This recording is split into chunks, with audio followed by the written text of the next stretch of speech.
Oi, oi! We are live. The first live preview for weekend racing of the season.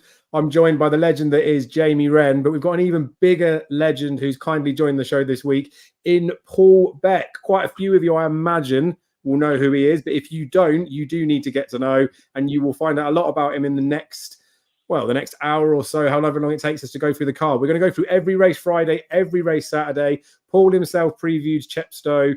Of the 14 races, he tipped 10 winners. So we're guaranteed that half the races he's going to find the winner for, which makes mine and Jamie's work a little bit easier. But between the three of us, I reckon we can navigate this card. So before we kick on with the racing, Paul, I just want to thank you for coming along. Do you have anything you'd like to say to our loyal viewers? Maybe introduce yourself. Anything special you need to tell them about? Well, thank you to you guys first. Honour to be invited, I have to say. And I am an esteemed company. So for everybody out there, a lot of people will know me already. For those that don't, I'm very much focused on anti-post with any market, with any liquidity. Clearly, Cheltenham's the biggest of those. But I do a lot of work day to day, week to week as well. So hence the Chepstow 2-day meeting, this 2-day meeting. You know, I work really hard at finding winners at those on those big cards. So hopefully we've got a few this evening, and I'll be doing my best to emulate Chepstow. Good man. So people all know me as a bit of a snob. Anything under 135, I think, is probably not trying properly. Jamie's good all over the shop. Jamie's just a good, solid judge of horse racing, I think, at all the levels. Where would your forte be? I know you've touched on the fact that anti-post is good, but in the day-to-day stuff, do you have a particular genre or niche or area that you think is your best suit, or are you just good everywhere? I tend not to go below class 3. I do a lot of stuff by myself in terms of French racing. You know, the traders haven't got a clue with French racing, essentially. So there tend to be some big gaps in the market there. You know, if you look at French odds an hour before, you're going to see some big variances compared to what you see in the market here. They can be exploited. But no, just I try to find strands of form that it's harder for the bookmakers to get a handle on. That's where I tend to find my edge. But you know, I'll work hard on these good cards. You know, you know that most of them are trying, and those that aren't are high profile enough for you to figure out anyway. So no, I have a few specialist areas, but I just enjoy my racing really. You know, I don't put any pressure on myself that I've got to go and find 14 winners on a card. You know, I'll be at Cheltenham tomorrow and Friday. You know, very much a social meeting for me. You know, I'd look to stay ahead, certainly. I'd back myself to be ahead over the 2 days, but, you know, I make the bulk of my money elsewhere, really. Nice. Well, I like it. I think it's important to start off with that as well, because it is 2 days of Cheltenham. We're all getting excited. But I touched on the snobbiness within me. We've got 5 horses, I think, on the Friday that are actually rated in excess of 135. So from my snob radar, it's going to be a bit of a guesser's card, I think, Friday. But that's fine. We'll be honest and brutally honest about it as well, I think. A lot of people will do previews, which is fine. Take it with a pinch of salt, don't you? Where they will be really keen on lots of horses over the 2 days. I would say it's difficult to be really, really keen on lots of stuff here, but if they can make enough of a case, then I'm happy to follow them in. But we will hopefully be quite transparent in the facts. If we really like something, we'll get stuck into it. If we don't, you've seen it with Jamie. Nope, move on. We'll go to the next one. So let's crack on with the first race. Conditional Jockey's Handicap Hurdle. Jamie, you peacefully sat there listening to me drone on for a few minutes. Let's let you get straight into this. How do you see the race? Affodil for Paul Nicholls heads the market. Was a short-priced one for that 4-year-old handicap at Chepstow where he didn't run. Paul hinted that was a prep run for something. He's hinted this is a prep run for something else. Do you like Affodil, or is there something else in there you want to get stuck into?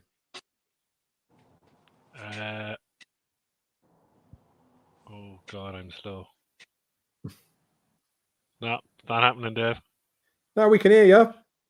Can you hear me? Oh, yeah, we can hear you. Don't worry about the potato face. Everyone's got used to that now. We can hear you. That's all that matters. Right, I'm going to go see if it gets quicker downstairs. I'll quickly go and I'll say, yeah, Affodil will win.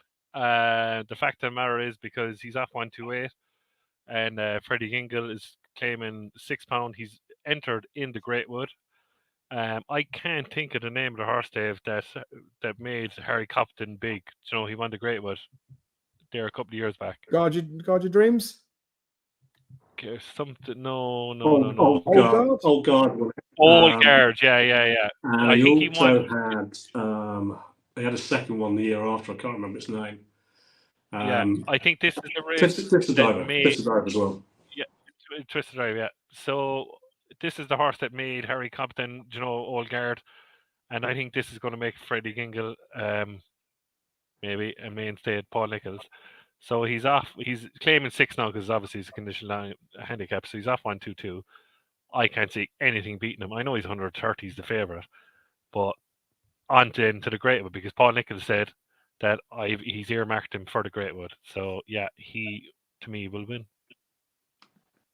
Simple. Fair enough. It might not be where you're sat either, by the way, just for the connection stuff, because I'm sharing the screen. It does take a bit more of a resource. This is a race that I looked at a bit. There's a few that I could start sort of make half bits of cases for. So I'll come back to it last. Paul, how have you seen this race? Any sort of value in there you think to be had? Well, we actually had a bit of a backwards and forwards yesterday afternoon, didn't we? We probably spent an hour and a half on the race, which for a conditional jockey's race is just a bit mad. But look, you asked me earlier about the time I spend on these kind of races, and I'll go into a fair amount of depth. And really, when you've got these big conditional races, they're pretty hard to tie down. So I've actually found a really good method of finding the winner of these races. So I'm just going to show you actually, because it might be useful for everybody else to see. There we go. So generally, what I do is just put the numbers on the wheel, spin the wheel, and if somebody knows what number 5 is on the race card, there's your winner. So it's Great Bear. It's just a lottery, isn't it? Really. What is it? Great Bear. I've got to add that marked up as well. That's a nice coincidence. But look, I don't disagree with Jaime. I think there's plenty to say about Affordale. He's had a wind up as well. In addition to all of that, I would want to go against him at the price, though. I think there's just something I've never quite taken to with that horse. Can't quite put my finger on it. It is a stepping stone to the Greatwood. So, the Greatwood's 4 weeks away. There's no reason why he wouldn't have him fit and try and win 2 races. He's done it before. But, it's a bit of a minefield of a race. Freddie Gingle, I don't think, has won around Cheltenham either, which is a bit of a concern. I like a good jockey for these kind of races. So, my eyes immediately get drawn to, someone like Liam Harrison, who's just, he's a standing dish already around Cheltenham. He's on Glory's Zoff. He's one of those horses that's really hard to get right. He's down at 125. He'll run off 122. He's turned into a bit of a battle-hardened horse. I can't quite bring myself to back him, though. I'll tell you where I ended up. On a real outsider, a horse called Ballygeary. Now, Ballygeary ran, I think it was the April meeting and bled. Which is always a bit of a concern, but he was really progressive prior to that. I'm fairly sure that Don McCandless superglued him back together. I quite like Peter Kavanagh. I think he's a really good conditional. He's one of those that tends not to get noticed, maybe because he rides mostly in the north. But I ran 20-1 for Ballygeary is quite a nice price. I'd be backing him each way. To be fair, I'm not putting up as an outright winner. But I think he's one that would interest me. And actually, ironically, for the spinning the wheel, Great Bear was the other one that I'd marked up with Mikey O'Connor on. Again, I think he could be a bit better than 127. So probably going to play 2 or 3 each way against the favourite Affordale. But I do respect Affordale's chances. Yeah, fair enough. Right, I've got one that I've bet, and that will come up in my all my bets video that I'll share. There's only 2 horses I've bet for tomorrow, and then there's another one that I haven't bet but make a tiny bit of a case for. We've also touched on the Ranting Racing Monday that there's a bit of a, I guess, appetite, that's probably the word, for like some pools betting. With Tote we can set up syndicates. You can do the same with Colossus Bet, I used before.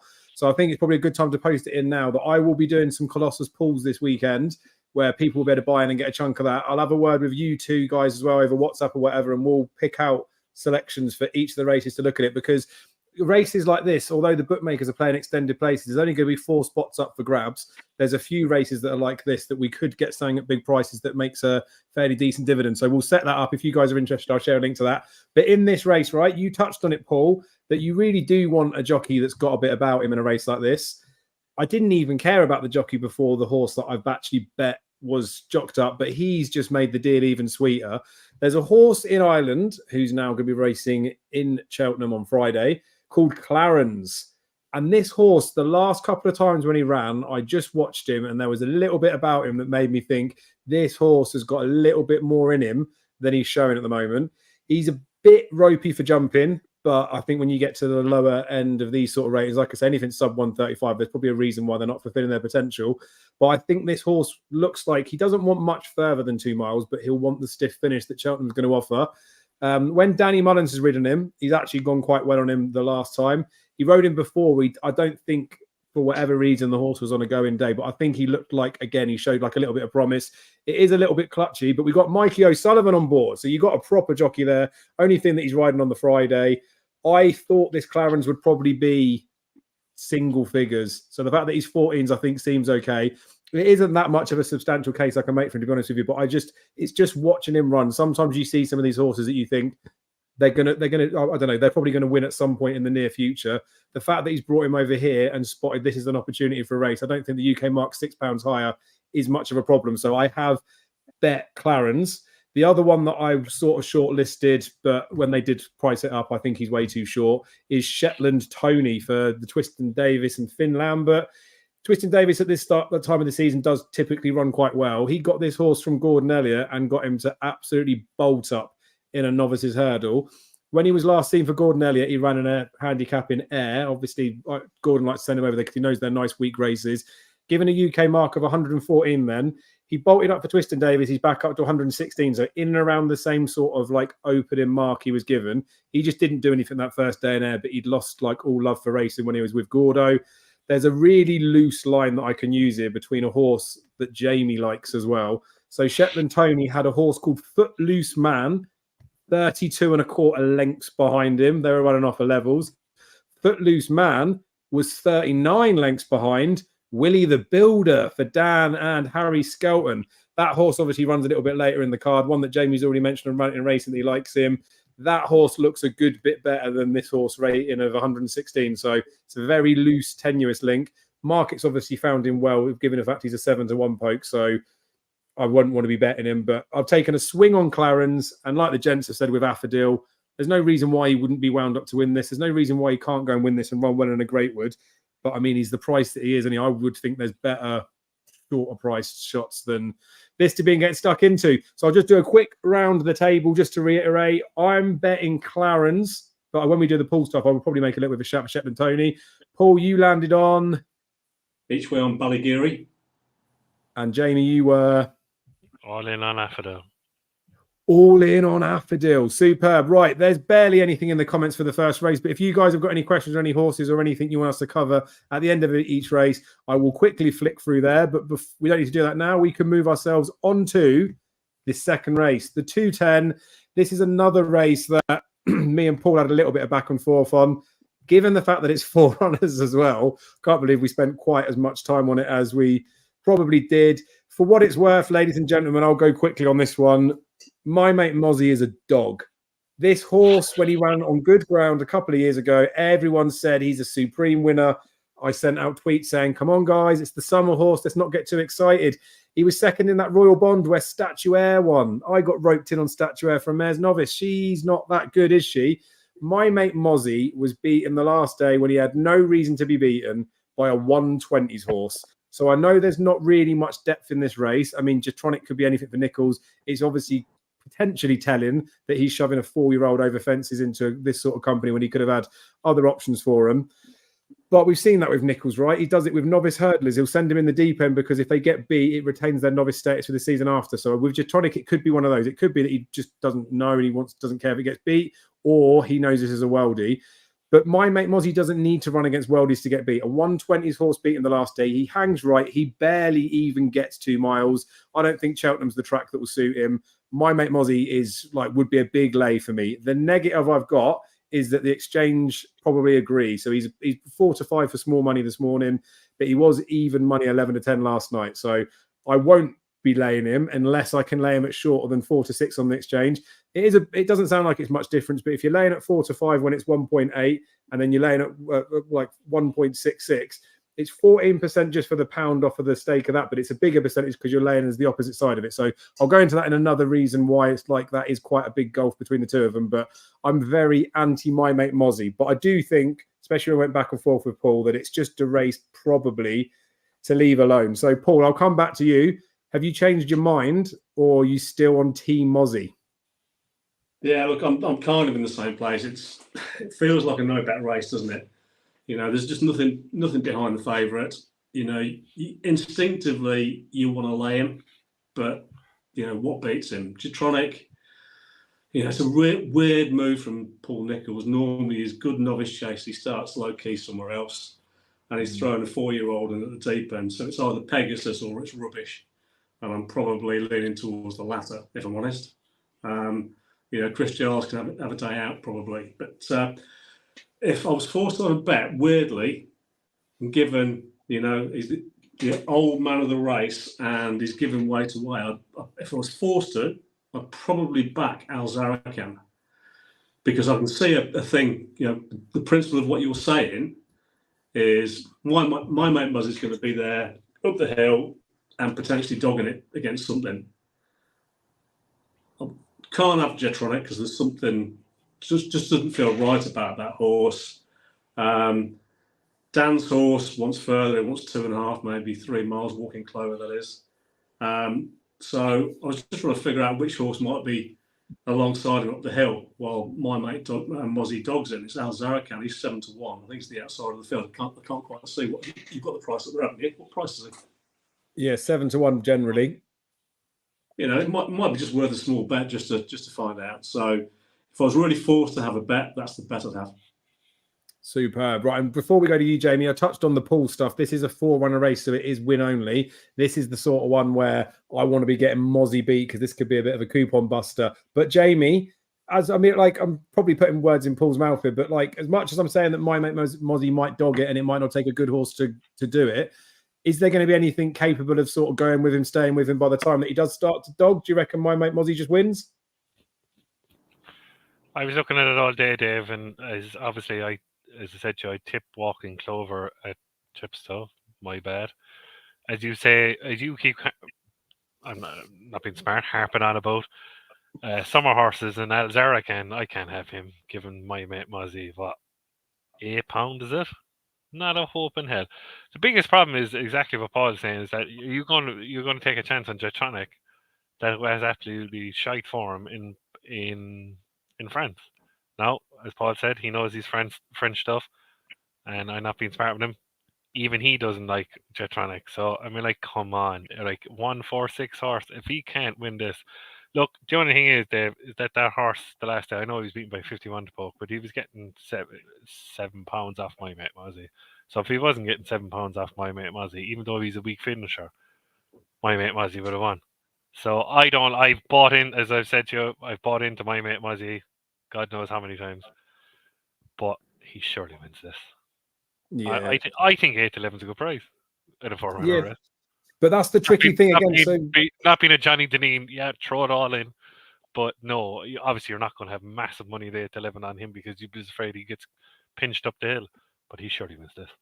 Yeah, and that's probably where it does fall back to the fact that it is probably just like a no-bet race, isn't it? Because you're not going to get rich laying him. You're not going to get rich backing him. There's other races to get stuck into. So I guess we'll take a loose line on it. But again, we'll just do the quick round the table. If I was given £100 I need to do something with, I'd be laying my mate Mozzie. Although reluctantly, if it's even money plus on the exchange, I want him to be shorter. But I think the market's priced up quite well. Paul, where would you be going if you had to be forced to put a bet in? Jeez. I'd probably be marginally on the side of my mate Mozzie, not against him, I think.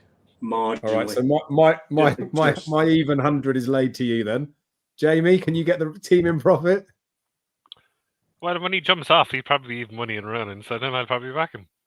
All right, fair enough. Right, so just by not by a landslide, but my mate Mozzie just edges it for race 2. But again, it's an 8 to 11 shot. We're not telling anybody at home anything they don't know. I do think as well, we're not telling anyone anything they don't know about. He's not necessarily the most reliable one, but there may be people that are only new into racing, see an 8 to 11 poke and think, let's lump it. This is the one to sort of get out the stakes before we need to. I would just massively advise, yes, he might go and win, but this is not the sort of 8 to 11 poke you want to be sticking any sort of sizable money on. Let him go and win. If he does, then you're happy to be right, aren't you?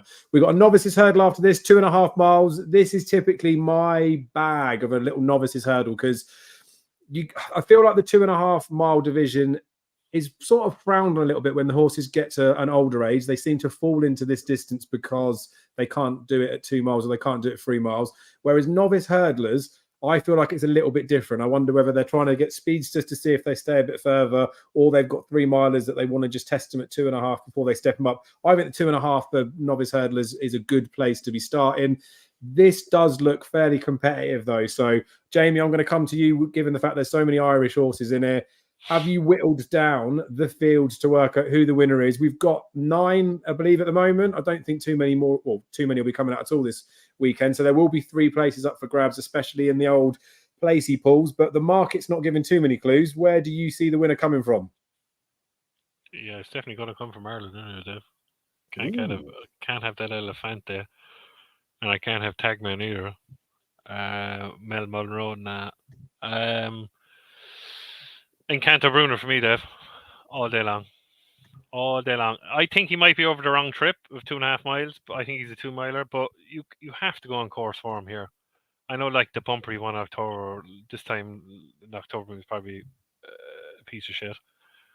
But the only thing is that I read in the Racing Post there during the week that he blew very hard in the race in Galway. I'll forgive him for that because he absolutely bolted in Bellystown that day. I suppose the horses who finished behind him in the bumper facile mode has come out uneasy. I know it was a nothing race. Favour and Fortune has come out, as I said, during the week. Come out, bolted up in Hereford. He's surely way overpriced here at 92. I mean, like, if even he went touched at 92, he's 92, whatever. Even if he touched 5 to 1, surely be to God he's needs to pay a bet than nothing at 5 to 1. He's surely better than all these. Me holding on, as I said to you during the week, that holding on to the pure, that I think this bumper is very good. So, Tagman, as you said, you're going back on a summer horse, finished second, and then wins the race, a nothing race the last day. And Elefante won it by 24 lengths the last day, and it's up the north and all that. But no, I'm all over Encanto Bruno here. Fair enough. Would you be all over him if he was a shorter price? So again, we touched on the fact he's nice. I would be, yeah. He might have touched 5 to 1. I would be, yeah. He would, regardless of price, he'd be the one you want to side with anyway, right? 100%. Doesn't matter about price.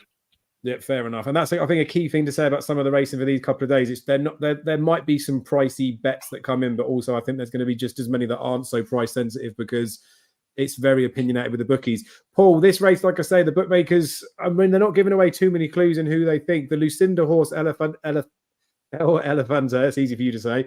I feel that was probably an obvious one to be favourite and potentially an obvious one to shorter just because she seems to be hot property with whatever horse she's got and that's sort of the buzz type for everyone out there. Suspect that one might drift out, but I don't know where the market's got it priced. Where do you see that there could be a way in?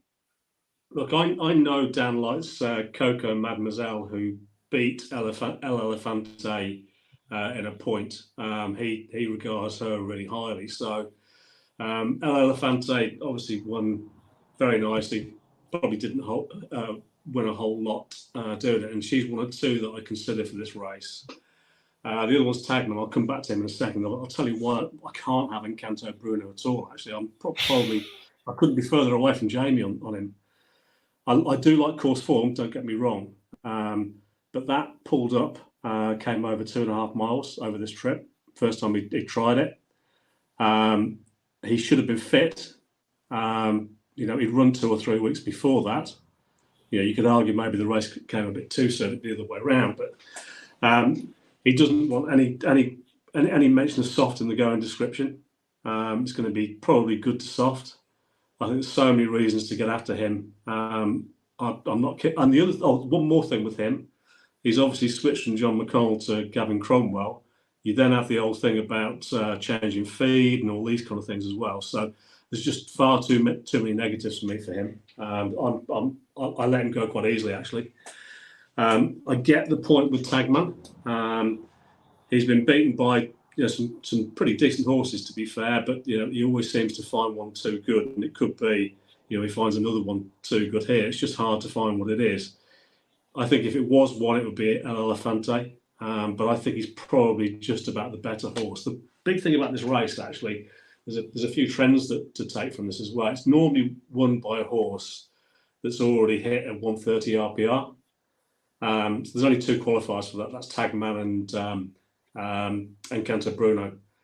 You've got to say that El Elefante and what's Gordon's horse called? Mel Monroe. Mel Monroe have got that kind of potential.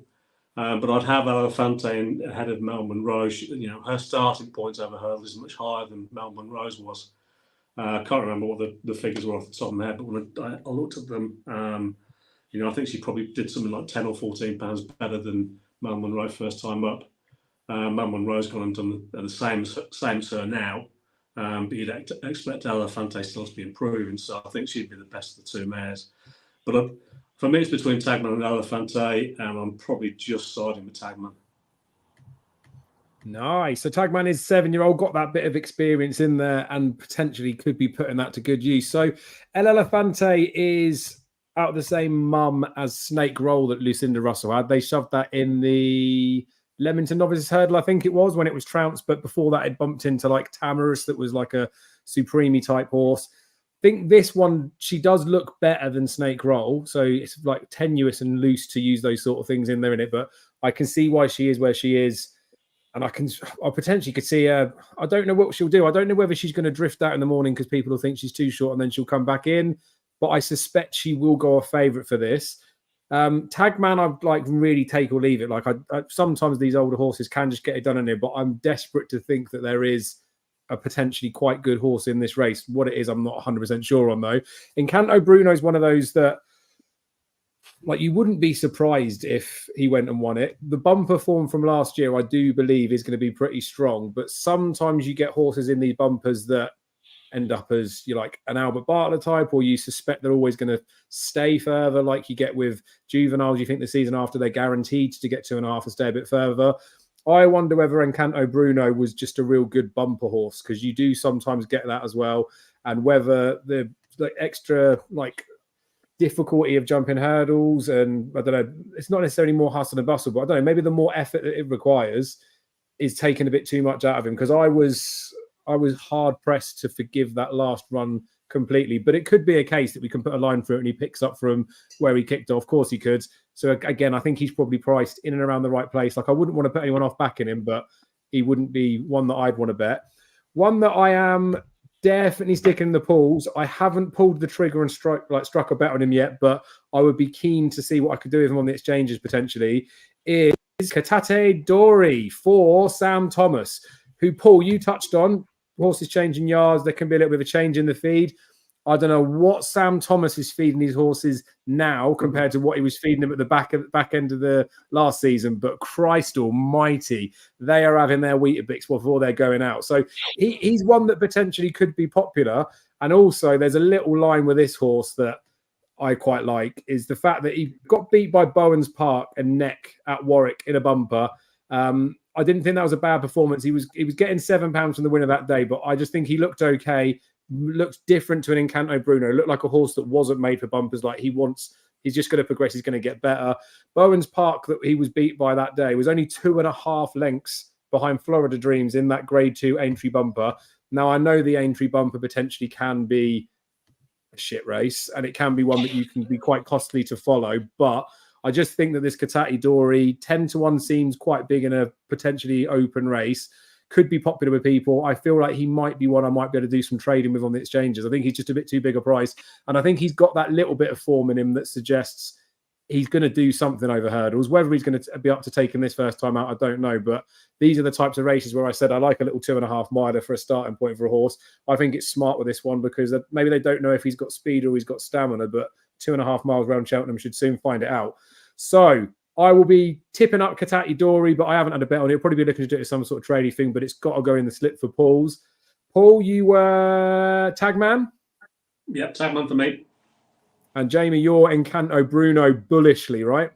Encanto Bruno all day. Yeah. Fair enough. And again, from the Paul's perspective, El Elefante would be definitely going in because surely she's got to be there or thereabouts. I can't see her completely and utterly flopping. I don't know. I mean, there's a couple of comments that are coming in, but come on, guys, you've got to up your game because none of them are worthy of going in there. It's bad enough that we mention RPRs, let alone people slating them in the comments. Bring some value to the table. I jest, of course. Speaking of value to the table, right? Novices handicap chase. I see loads of talk on Twitter spouting out about the fact that these races are killing the game. There's too many novices handicap chases. There's too many novices chasers that are doubting about there. I mean, I am aware that the screen seems to have gone off. I'll sort that presenting again in a second. But I love the novices handicap chases. You get so many hurdlers that we all say whatever they do over hurdles is a bonus. They get in these races off of handy little marks. And there's so many races that will be like this where there'll be 2, 3, 4 horses in behind that I guarantee you will win races off their current mark. So I find them fascinating spectacles to watch and potentially get stuck into. This is a race, however, I will not be getting stuck into. I'll tell you where my pin landed at the end. But Jamie, while I try and sort this screen out, how did you see this novices handicap chase? Do you get as excited as I do about them? No, it's just like your woeful racing in Britain, Dave, that you have to go to novice handicaps to get. You've no beginner chases anymore. Shocking shit. But anyway, I'm going to come down on nothing, Dave. I looked at this race inside out. Paul probably get better than me anyway because I haven't a clue. And I'll put my hand up. I'm going to sit this one out. Right, Paul. There's no pressure in there because, like I say, my pin landed on one that, I mean, I think it's, well, I don't want to allude to anything. I'll give no clues. I've landed on one that I could make a bit of a case for. I couldn't even suggest a handful of horses, especially when we're thinking Paulsy-wise. Have you got an opinion on more than one horse in this race? Well, I did have a look at this race quite early, actually, because my horse was entered in it originally. So I looked at the 6-day decks just to see what he might be running against. But I have to say it's not a particularly good race. It's quite disappointing. You've got a couple at the top there. One for Paul Nicholls, one of what's her name? Can't remember her name. Hurricane Bay. What's Hurricane Bay's trainer's name? Can't remember. Lucy Wadham. They should be the best horses in this race. I think neither of them have run over fences before. They're both having seasonal debuts. I think they're worth taking on. Particularly the favourite Paul Nicholls horse is way too short. I know that before he was transferred, he was a bit of a talking horse 12 months ago, Ginny's Destiny. When he was with was it Tom Simons? I can't remember who he was with. He was on one of those. Tom Lacey, I think. Tom Lacey, that's the man. So, look, no disrespect to Tom Lacey, but you'd expect Paul Nicholls to be improving the horse. But at the price, you just want to take him on. Then you look further down, you think, actually taking him on's quite hard. The 2 Irish horses are just massively exposed. Railway Hurricane always finds something to beat it. He might get his ground tomorrow, I suppose. But the one I actually came down on was Sid Hose's horse, Way Out. It's been running in the summer, keeps winning. He's been racking up a bit of experience. I think that experience will help him. The ground is going to be right for him. I think he's a decent price. He's 11 to 1, 12 to 1, something like that, maybe. So I think he's a good each way selection against the Paul Nicholls favourite. Oh, I like it. So he's yet to go over fences, isn't he? But being a getaway, surely they're going to bring a bit of improvement about him. I quite like that. So Ginny's Destiny was the one that I feel like is fairly obvious. Don't know, the screen keeps going. I have to be careful of that. Yeah, Ginny's Destiny, like running that Leamington Novices hurdle, didn't it, for Tom Lacey? I think Paul Nicholls seems to think that this horse is quite nice, but it's potentially guesswork, and they're sticking him in a handicap chase because of the mark that it's off. Like, it's hard to say deserves to be favourite, but you can see it potentially being a popular horse if they priced up a bit higher. So I feel like I expect Ginny's Destiny to run quite well. I am glad you gave a mention to Hurricane Bay, though, because I look at this horse. I know it pulled up at Aintree in the Grade 1 behind Apple Away, but that's almost a testament to the calibre of where they think this horse potentially could go. I know sometimes you can look at it for connections and they just think it's days out, but I'm not so sure. Even that Perth race where it's behind Giovinco, like, lots of people are getting overly excited about that horse, potentially for good reason, but it's, again, the calibre that it's running against. Ran at Doncaster in the River Don, where it was 4 3/4 lengths behind Maximilian. That was over 3 miles, and those other 2 runs were over 3 miles as well. So looked like a horse that maybe they were thinking isn't so speedy. Maybe if we stick it against novices over 3 miles, it will get away with a little bit. I think coming back to 2.5 miles, especially having fences to slow it down and slow the rest of the field down to make it a bit more of a stamina test, I was a little bit surprised that Hurricane Bay was as big as 10-1, because I think there's probably as much substance on that one's form as there would be for Paul Nicholls' horse. But obviously the difference is one's Lucy Wadd and one's Paul Nicholls. So I've said it was going to be one, but potentially if again, from the Paul's perspective, we're looking at Hurricane Bay and Ginny's Destiny, but Paul, you already mentioned them, so I've stolen yours. Paul, who would you land on for a bet? Look, I actually quite like yours as well. I marginally prefer Way Out because he's fit and been running. Hurricane Bay hasn't, and my decision was actually between those 2 horses. So, but I fell on the side of Way Out. Happy days. Well, we're going to get this race covered with loads of horses then. Jamie, you're going to be going for no one. I'll go with Hurricane Bay. Yeah, go on. I mean, we've got a substantial argument for that. What are we thinking about? That's just me, and I have no argument about it. I'll just, because of the form of Maximilian, stay away from it. I'll take a stab in the dark at 10-1 at Hurricane Bay with no confidence whatsoever.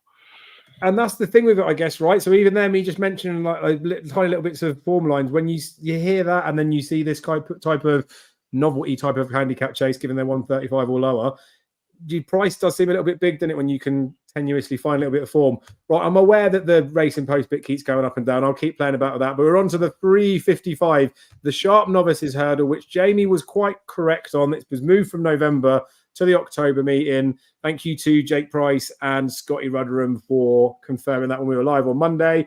This is also a race that we've got to lead off with Jamie, because Jamie, on Monday, you gave the viewers 2 horses. Limerick Lace got the job done today. Cannot believe that mare has SP'd at 9-4. Is Willie the Builder going to get the double in for the world? The treble, you mean? What was the other one? Favour and Fortune. Oh, yeah, true.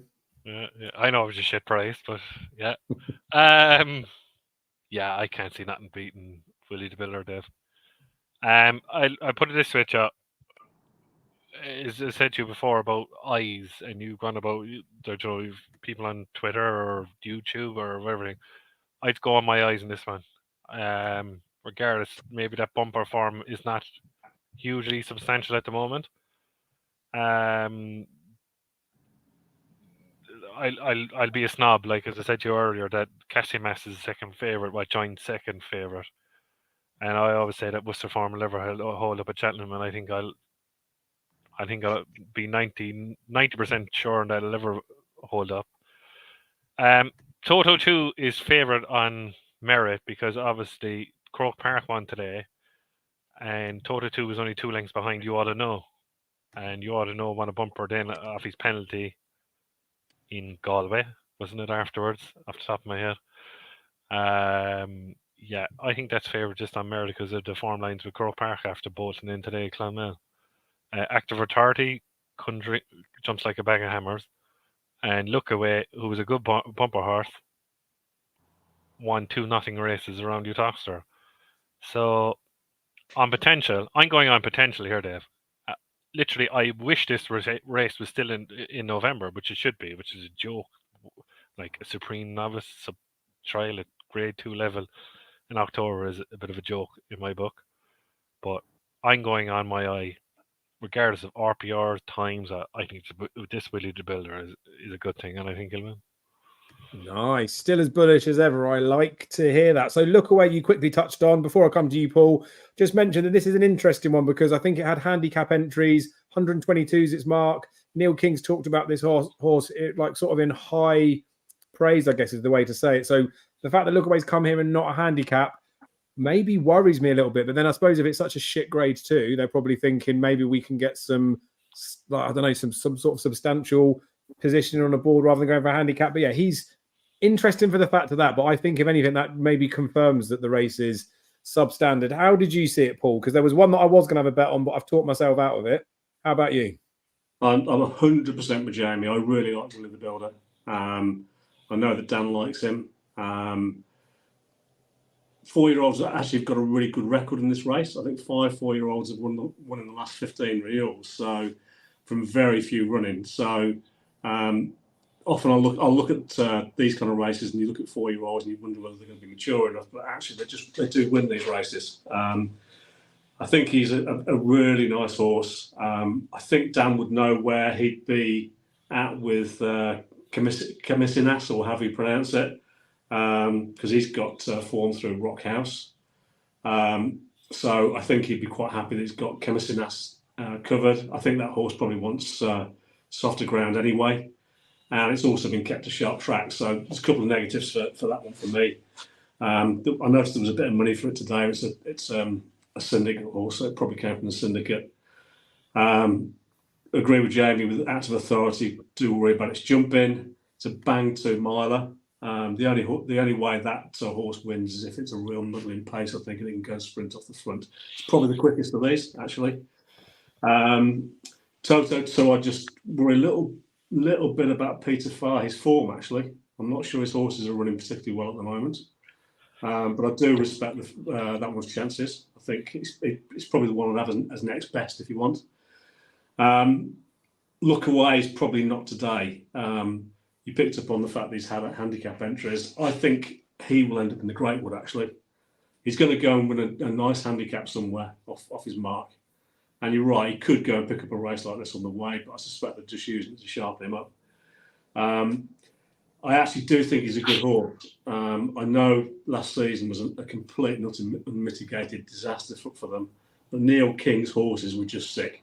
You know, they just weren't right all season. None of his horses ran well. And again, James is right. You know, he's come back and won a couple of nothing races, but he's actually come back and won a couple of races after, you know, looking as though you could have said he wasn't in love with the game, but you know, it was because the horses were sick. So he's a tracker horse for me, actually. So he's not for me tomorrow, but I would be interested if he's sent in the Greatwood. Nice. So a little bit of extra information there for the people. So Act of Authority that's been mentioned for the fact that my jumping does need to sharpen up. I would definitely agree, but this horse was progressive enough for me last season. Looks like the type of horse that does need racing to improve. That first run, it's a little tenuous line for it's not tenuous, it's literally behind, but it was behind Florida Dreams when he was favourite. Florida Dreams obviously did go and win the Aintree bumper. I don't think that's too bad. And I know he didn't particularly have to run up against Munch. It was like 100 rated horse of Sheila Lewis that he beat on that debut. But again, like when Jamie talks about the eye test, he looked at least 120s on that day, potentially pushing a bit further. Hard when they're at a canter because you don't know what they're going to do when they're asked. And obviously the jumping wasn't that sharp. So that could be enough to knock him down a peg or two. But given this isn't, I mean, it's grade 2 in name, isn't it? But it's not. It's like the same as just a novice hurdle or one of those types of hurdle races. So I don't think it will take much more than like 130-ish to go and win it. But then you get a horse like Willie the Builder that could be miles clear and then go and hack up in it. So Act of Authority was the one that I sort of liked. If I was going to be forced into having a bet, he would be the scummy each way bet, because I think maybe some of those mistakes might cost him winning it, but I can see him definitely having enough class to be there or thereabouts. It is dead 8 at the moment, so we'd have to be careful if anyone was looking for muggy each way bets, but I won't be having a bet in the race, but if I was, it would be him. So he'll be in the place, Paul. Paul, you're landing with and confidently Willie the Builder. Confidently. And like Jamie, I mean, it's your nap. Everyone knows that you said it first. Willie the Builder for Jamie's treble. Willie the Builder. I love when you said that as well. Like, that's all we need. If like an Irishman just after coming off the boat in England, I'm Willie the Builder. Paddy the Plasterer, isn't it? A Paddy Plaster.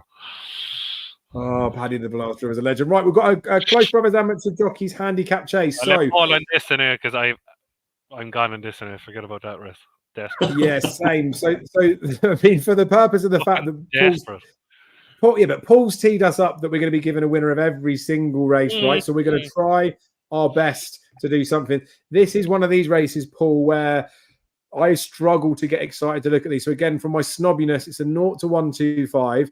I know you've touched on the fact that like sort of class 3 and above you want to look at. I know it's a class 3, but it's the fact that it's restricted to 0 to 125 almost feels to me like it's an oxymoron of a race. Then you chuck amateur jockeys into the mix and then chuck in the fact that it is a stamina-laden test.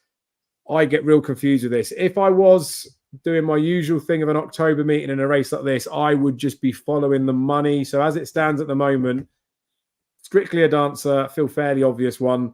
Mole Court for Ben Pauling's already being supported. Tipped up in a few places as well. 6-year-old Jack Andrews on board. I reckon if I was forced for a selection, I'd go for Mole Court, but it's based on nothing other than the market vibe. So Paul, give the people some substance. Give the people the winner of the easiest race of the day. The 0 to 125 class 3. I have this race absolutely nailed. Is it the wheel of Wheel of Fortune again?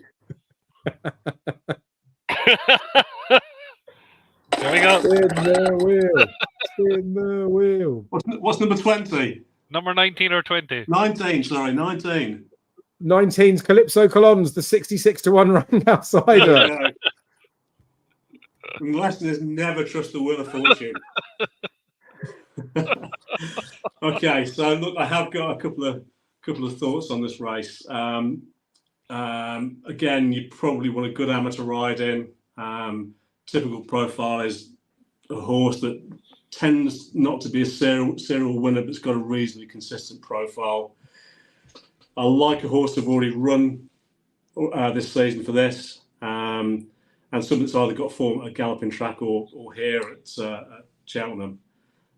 So there's a history for dual winners as well, so you've got to consider Strictly a Dancer. It looked like Christian Williams ran that horse at Chepstow just to blow away some cobwebs after some considerable time off, and the horse blew up. So I wouldn't be too concerned about that. So you've got to respect its chances. It's off a higher mark this time, but it looked pretty progressive prior to its injury. So what you just don't know what the injury's done to it. And what is it 6 to 1, 11 to 2, something like that. I couldn't back Strictly a Dancer, unfortunately, but I respect the fact it could be the winner. You've got Arctic Ambition, which was owned by a friend of mine when it was with Robert Tyners. Went to Gordon Elliott, and Gordon Elliott ran it every couple of weeks, but it still has a pretty solid profile, to be fair. Win and place. It's actually got quite a nice profile for this kind of race. Decent amateur on board. But the horse I really like is Bella Bliss. That's another one that was sent to Chepstow, actually. And it just looked as though it was sent there for a spin around prior to something. It was put in that race with Dan Skelton's and Captain T. That had no chance at all. So it was just run for a spin, pick up a bit of prize money. I suspect they've just left it over here ready for this. I actually quite like Bella Bliss. Chepstow was the wrong trip as well. It was 2 miles. So I quite like that horse a lot. There are 3 horses in this race that have got some cross form with one of mine, Jeffrey's Cross. He's out injured at the moment. He won the Challenger Chase final at Haydock, big race. So there's 3 horses in this race that he's met: Tim Pat and One True King, who he smashed outside at Haydock that day. So I don't think they'd be good enough. They'd be 20-25 pounds behind him, and he's still and Jeffrey's Cross is still a seriously well handicapped horse when he comes back. The one at the top of the market, he beat in a novice hurdle about 60 lengths, and that's Mole Court. Now I know that's no real guide, and Mole Court's clearly improved since then, but I know where mine is, and I don't think that one's improved to win this kind of race. Actually, I think he's probably just about hitting where he's going to hit his ceiling. So I actually like Bella Bliss. I think it's a decent price, 12 to 1, something like that, Dave. I think. Yep. I back it each way in a race like this, clearly. You know, you'd respect Fergal O'Brien's in there. Here we go, honey, top weight. I think he'd probably struggle off that top weight, but I don't think he's sticking his daughter on there for a day out. I think he wanted to have a win. That's a decent price. But I no money on that one. I think Bella Bliss for me probably have a saver on Arctic Ambition each way. Oh, I like it. So I don't think we need to say too much more about this race. As I say, from a pulse perspective or those sorts of things in here, I would tend to look a little bit at the market for what's sort of happened in there. It's been touched on in the comments. There's a bit of a price discrepancy with One True King, as short as 8-1 in places, as big as 14-1 for Bet365. So we'll let a lot of these settle overnight. We know what overnight prices can be like at the best of times when you can get a bit of money on, and Best Odds Guarantees was about. That's all gone now. This is a big field handicap. And with the nature of the race, I do feel like there's going to be people that know a lot more about it than we do, based because the fact that they're close to the horses than we are. So maybe follow a bit of the money. But Bella Bliss, Bad Boy of Bowls, Scotty Rudderham mentioned him before you even brought it up, Paul. So that's a good bit of validation. So, Jamie, you're not going to give us any insight on this one in the slightest, are you? I'll probably just put the SP favourite and whatever gets shortened up overnight in there. And, Paul, you've suggested Bella Bliss. Who are the other ones again? Sorry, Arctic Ambition, maybe? Arctic Ambition, have a saver on Arctic Ambition, yeah. Nice. Okay, well, we got the pools covered anyway. Scotty Rudderham's a good man as well. Another fellow Coventry City supporter. Well done, Scotty. PSUB in it. Play out Sky Blues. Black Country Babies. That's what they should be called. It was going so well. Right, this one, gentlemen. He's really a Man United fan, really, Paul. Don't mind him. I'm going to have to stop the screen again because I need to get this one back up. So as mentioned earlier on in the show that there's a couple of bets that I've had on day one.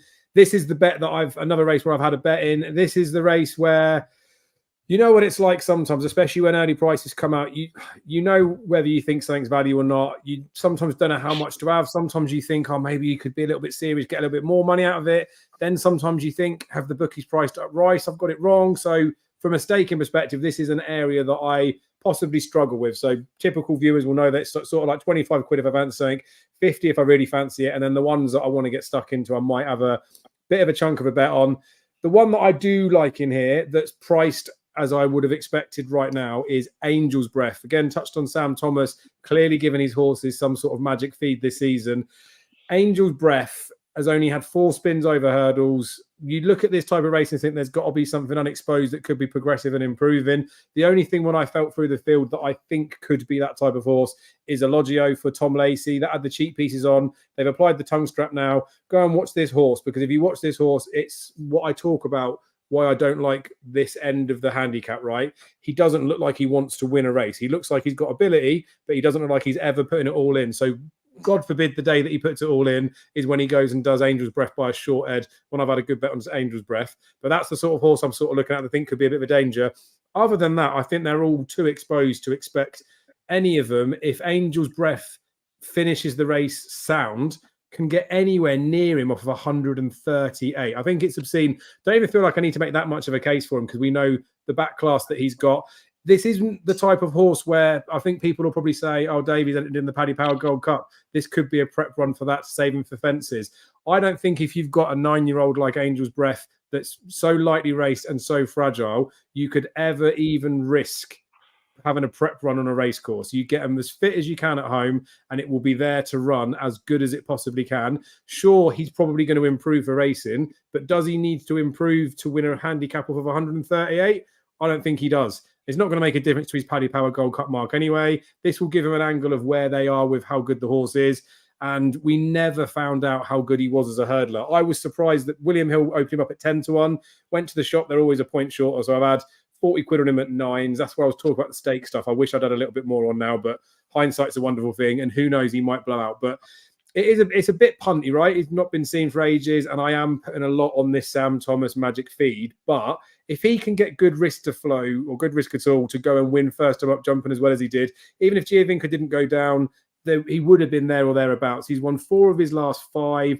The horses are absolutely flying for some reason. And if he manages to waste that on Angel's Breath of 138, then the guy needs locking up. I just think this horse is going to win, and lots of people will be left scratching their heads to think, how on earth did we let this horse go off at this sort of price? But I reckon his price might hold up. So I've waffled enough. Angel's Breath would be Napo material on Friday, but it is stretching a bit, and it's more conspiracy theories than substance in the form.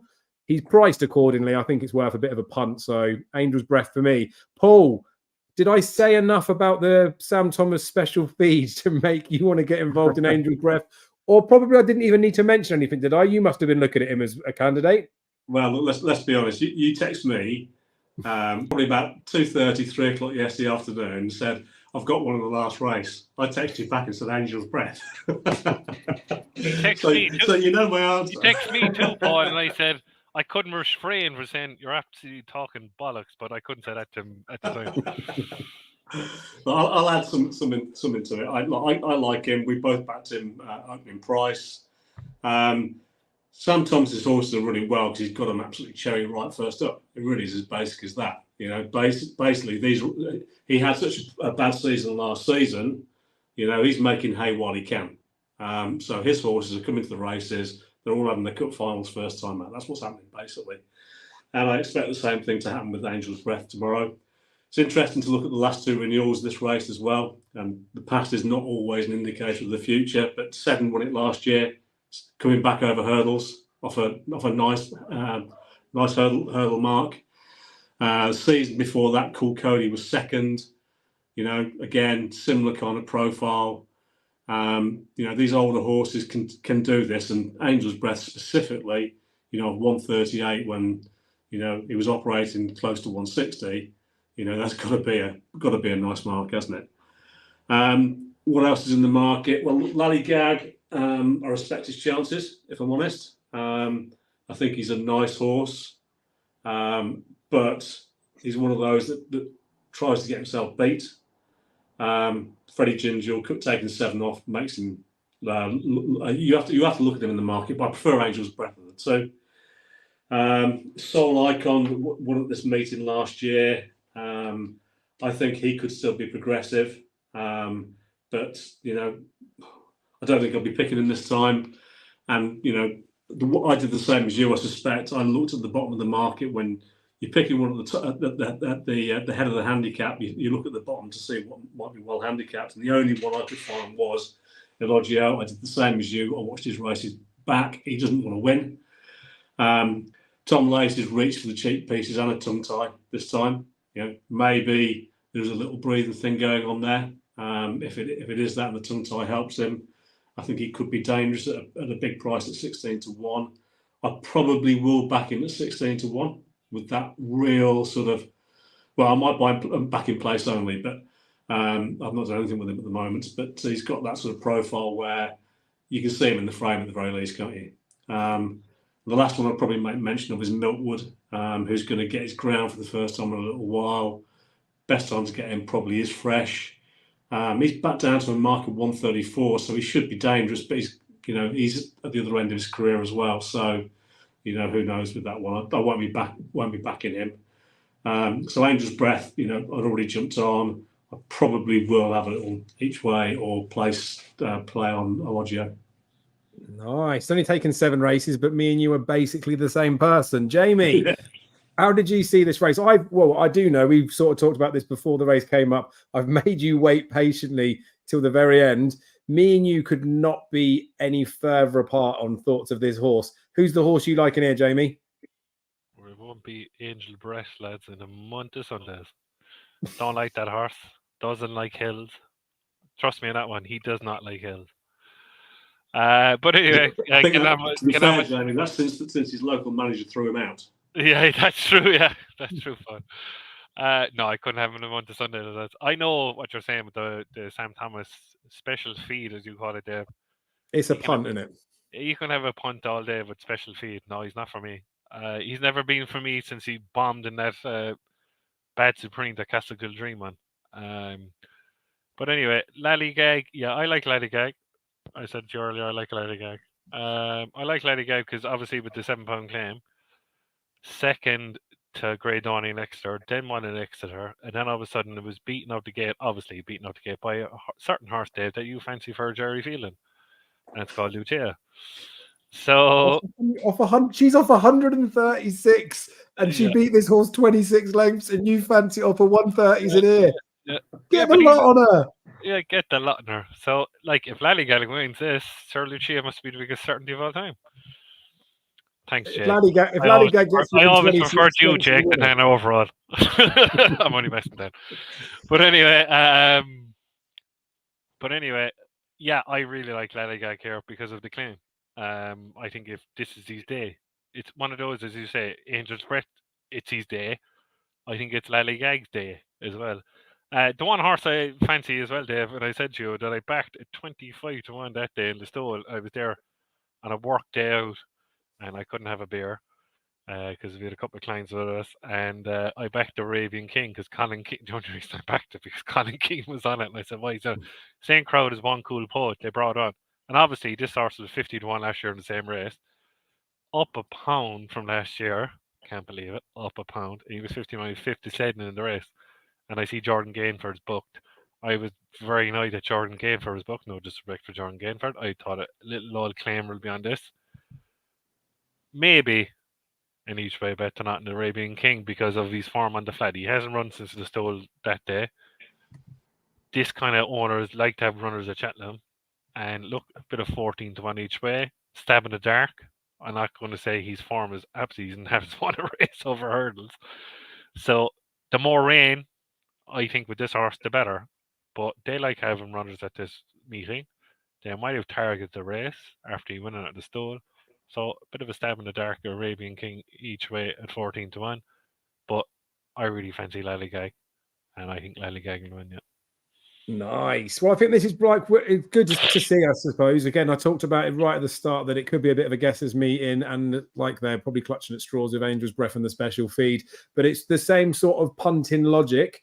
We're looking at horses towards the front of the market or towards the top of the weights where we're thinking like these have got chances, obvious chances, but we're all very conscious and aware that in a race like this, it might not take as much winning as we like to think it can do. So you've got to look elsewhere as well. So just for the record, Angel's Breath is my bet. Same as Paul, haven't bet a Logio yet, but I will have something on a Logio. Whether I look for extended places, do the place only bet like Paul said, or look to trade him on the machine, I don't know yet, but I'll do something with a Logio. Paul, your two selections were all few selections? Exactly the same. Exactly the same. Angel's Breath, and I'll either back the place or each way on a Logio. And then Jamie, you were Lallygag and Arabian King. Arabian King each way.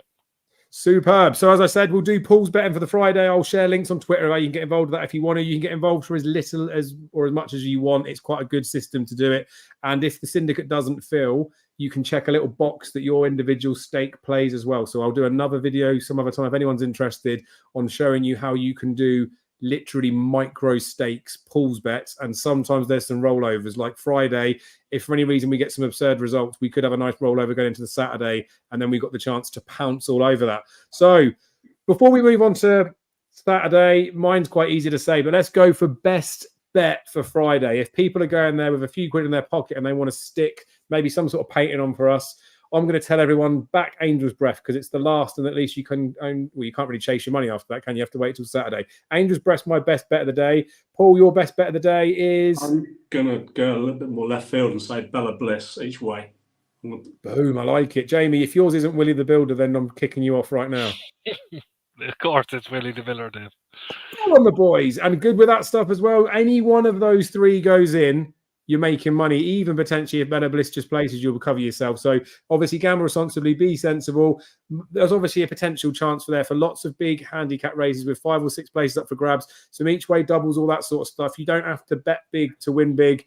Don't get too excited because it's Cheltenham, but obviously get a bit excited because it's Cheltenham. Saturday, right? Let's move on to Saturday because I talked about the snob inside me. I don't know if I've mentioned that enough yet in the episode, but there was 5 horses rated in excess of 135 racing on the whole of Friday's card.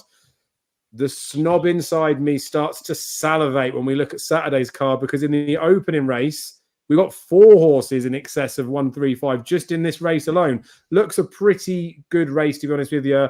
I've managed to whittle my way down to, I would imagine, a couple of fairly obvious ones. So I'm going to take a back seat, let Jamie kick us off on this first race on Saturday. So it's a 2-mile handicap chase. Like I say, there are some reasonably high-rated horses in it. It looks a pretty good race, I think, to get stuck into. Where did your thoughts go with this one, Jamie? Not much really, Dave. I really like Headache Stays Over on his form as a novice because I think it's obvious, obviously, but the only Dave is gone. We lost Dave. We've lost Dave. I was We've going to lost go Owen. grab. I was going to grab a beer. Go grab a beer, so go ahead. Well, I'm not wearing any pants. No. Not wearing any pants. Yeah, good, lovely. I suppose I like Headache Stays Over. The fact of the matter is, it's on the old track, and he'll dominate. To me, he's kind of a front runner, isn't he, Paul? And the way I look at him is that we can talk like this now, Paul. He's gone. But no, I like him because he's a front runner, and it's not on the new track.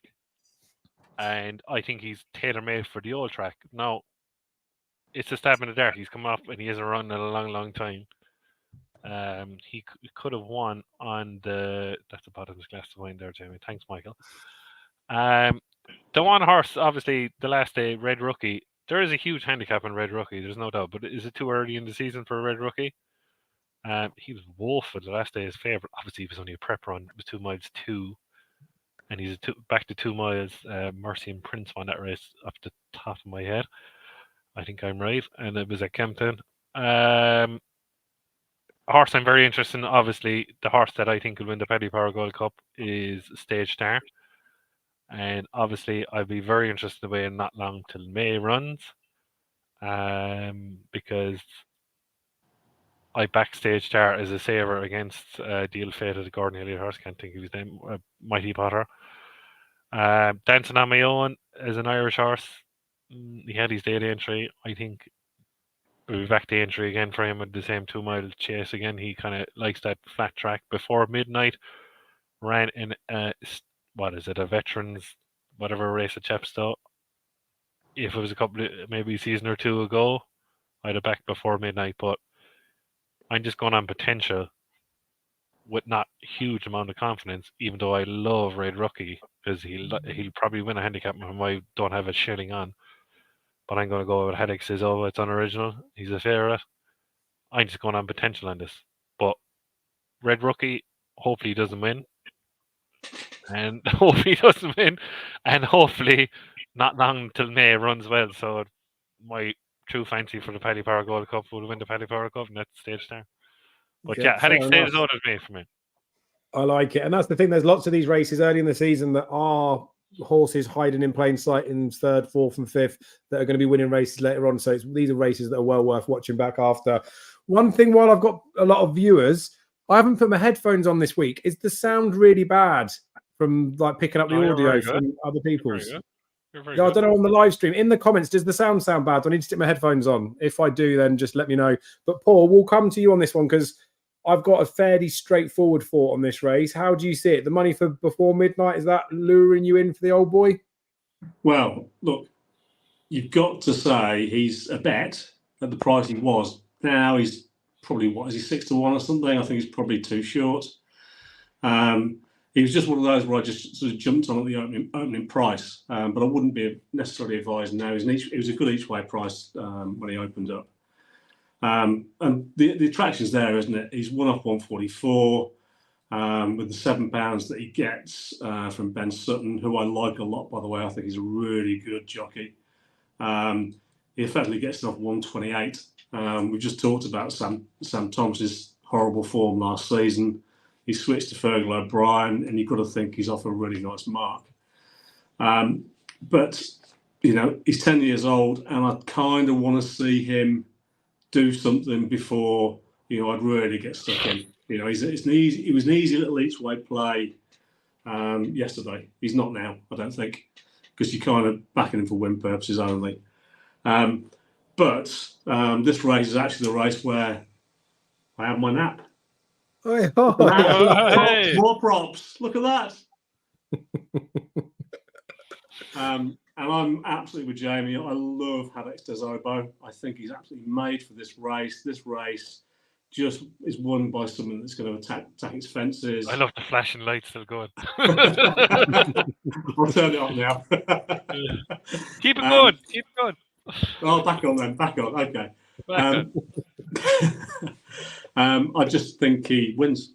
I think it really is as simple as that. I don't need to make too much of a case. I am so strong in my conviction with him. I think he's easily the best bet of the meeting. Oh, Jamie, you mentioned Not Long Till May. He's probably the class act, really. He was second in the Turners, wasn't it? He was second in the Turners. Yeah, it was Turners. But his trainer hasn't had a winner in God knows how long. It's 48 runners in 150 days or something like that. It must be a couple of months. I'd say it must be 6-7 months, I'd say, Paul, is it? Yeah, it's a long time. So, until she starts having some winners. I like the horse. I love the horse. If she turns her form around, I'm backing him somewhere during the season, definitely. But I couldn't have him on Saturday at all. One maybe to look at Excelsius Dio of Harry Fry's. He just looked last season as though he just needed to grow up and become a man. He's one I'll have a look at in the paddock on Saturday, actually. See what he's like. I think there's races to be won with that horse, but I think he just needs to grow up, really. Like it. I like it a lot. On the Harry Fry JP horse, really bad for me to say these things out loud because they can all come out, can't they? But I would be very keen on that horse when it has some sort of headgear applied. I feel like my history of watching Harry Fry and JP horses, there was the grey one, I can't remember what his name was, ran on good ground at Ayr, I think, and fell. Terrible news for me to do this without the horse's name, but there's been previous horses for Harry Fry, JP McManus, that when they finally decide to shove some sort of noseband or something that is irrelevant to what it's going to do to the horse, they seem to start doing some sort of improvement. And I wonder if this horse, like you say, needs to grow up a little bit, whether it's going to run a few times, do something with its mark till they know they've got a bit up their sleeve, and then they're going to do something with it. This is where I reiterate that these are the type of races where I do think there's going to be lots of winners potentially in behind. Not Long Till May that you've mentioned. They had the entry in the Old Roan as well. The trainer was interviewed saying that was probably maybe the preference given the fact that it was a flatter track. Has got the Paddy Power Gold Cup entry. This is obviously over 2 miles, so obviously it stinks of prep run, because if you know you've got something off the mark, like it's a high enough mark for the horse to do anything anyway. So it's just a bit strange. Like if it's achieved its best effort at the mid sort of trip and he had another option, I think if it was ready to go now, they'd be doing it in the Old Roan. So I don't really like Not Long Till May. Sorry, go on, Jamie. Doesn't Angel's Breath think of a prep run for the Paddy Power too, yeah? You contradicting yourself. It won't make a difference, does it? Because it's hurdles. Won't affect his chase mark. He's fine. And you can't prep for that type of one. Not Long Till May is the opposite of an Angel's Breath. Not Long Till May got better with every run last season. Its best form was in the spring, not first time out. So I get it. I don't like the horse in the slightest. Happy to be proven wrong with that one though. The two that I like in here, similarish riding styles. They'll be exactly the same. And unfortunately, I'm a tiny bit worried about what the jockeys are doing in front. But I do agree with you boys. Haddix Des Obo is the most likely winner in the race. Obviously, well found with the market. That last run that he had, he trounced those horses, literally broke them to pieces. The 3 horses that were in behind, can't remember the name of one of them. Sorry, you're not high enough profile for me. But third time lucky was there. Bunduran was behind. 12-year-old Bunduran even won his handicap next time out. All 3 of them won next time out after Haddix Des Obo absolutely destroyed him. So I know people can say, oh, well, it was a wide margin win. How literally can you take that? Take it as literally as you want. He bolted up. He looks quite good. Like Editor de Geet type horse with Gary Moore, they're just going to go and win races. I don't think he needs to plot these types of horses. And Gary Moore's someone that's gone on record before saying that he doesn't really like Cheltenham as a race course. He thinks it's not necessarily dangerous or anything, but he thinks there's better places to run his horses. He does not just send a horse to Cheltenham for the fact of a day out as a prep one or any of that sort of stuff. The horse is 100% here to win. I think he's good enough. He's going to go out in front. The one that worries me that might try and jostle him a little bit is Guy. I love Guy. If ever you want to watch a horse and see a horse that's made to jump fences, that does things right, corrects himself, Guy is that horse. He jumps beautifully. So watch him probably unseat at the first. But Sam Twiston Davis, we know what he's like as a jockey. He goes off in front as well. So I don't think it'll be a negative for either of them because they don't need to be out on their own. Neither of them are that keen that they're going to get lit up by the other horse. I think them two having a bit of company up front is going to set off like quite a good spectacle. And I can see them two going well clear, nothing picking them up. I don't like Red Rookie. I just think it runs well at its mark. But in a race like this, is get exposed by something that's better handicapped. I think Before Midnight's way too old now. And I agree with Paul with the price type thing. He stinks to me as a value loser. Like when you see him as a 10-1 poke, you think that's the wrong price. I should bet him. Once he gets down to now like a 6-1 poke, you think, well, I don't actually fancy him to win. 6-1 is probably the right price, so I'd leave him alone. So you possibly only bet them just because they were the wrong price, not because you actually really fancy him. So long-winded way for all of us to come down on the favourite, but I think we're all fairly bullish on Haddock's de Zobo, right? Well, Paul's after definitely. taking off his hat anyway, so he must be a certainty. He's got heart in him. He's got heart. He's had the lot on it. Right, so we've done that. We're happy with that race. We're off to a good start on Saturday. And as I say, again, I think it comes out, doesn't it? Once you start getting the better class of horses in there, the better quality racing does get a bit easier to be a bit more confident, I suppose, in there. Masterson hurdle race. I've already tweeted about this one. Sorry, Dave, just before we leave that race, it's not something I've particularly talked about on the way through, but I like looking at these races for the future as well. And this race has a habit of throwing up good Grand Annual horses. So that 2 Mile Chase is actually a race really worth looking at for the future. So we've had the President for this second in it and win in March. We've had Rock the World down the field in it. Winning in March. Fox Norton's was finished second in the Champion Chase, and Calvados and the Ryanair. You know, you've had so many good horses come through this race, and these are all recent horses. I think we've only had one blank year, which was last year when Dazzle had won. Previous 4 renewals have thrown out really nice horses, and I just think Haddock's de Zobo is going to go and do something really nice in March. Yeah, I like it. And thanks for pointing that out as well, because it is key that this has been a good race for lots of horses. I'm glad Fox Norton got a mention as well. That Champion Chase, that was when Duvan did his hip, wasn't it?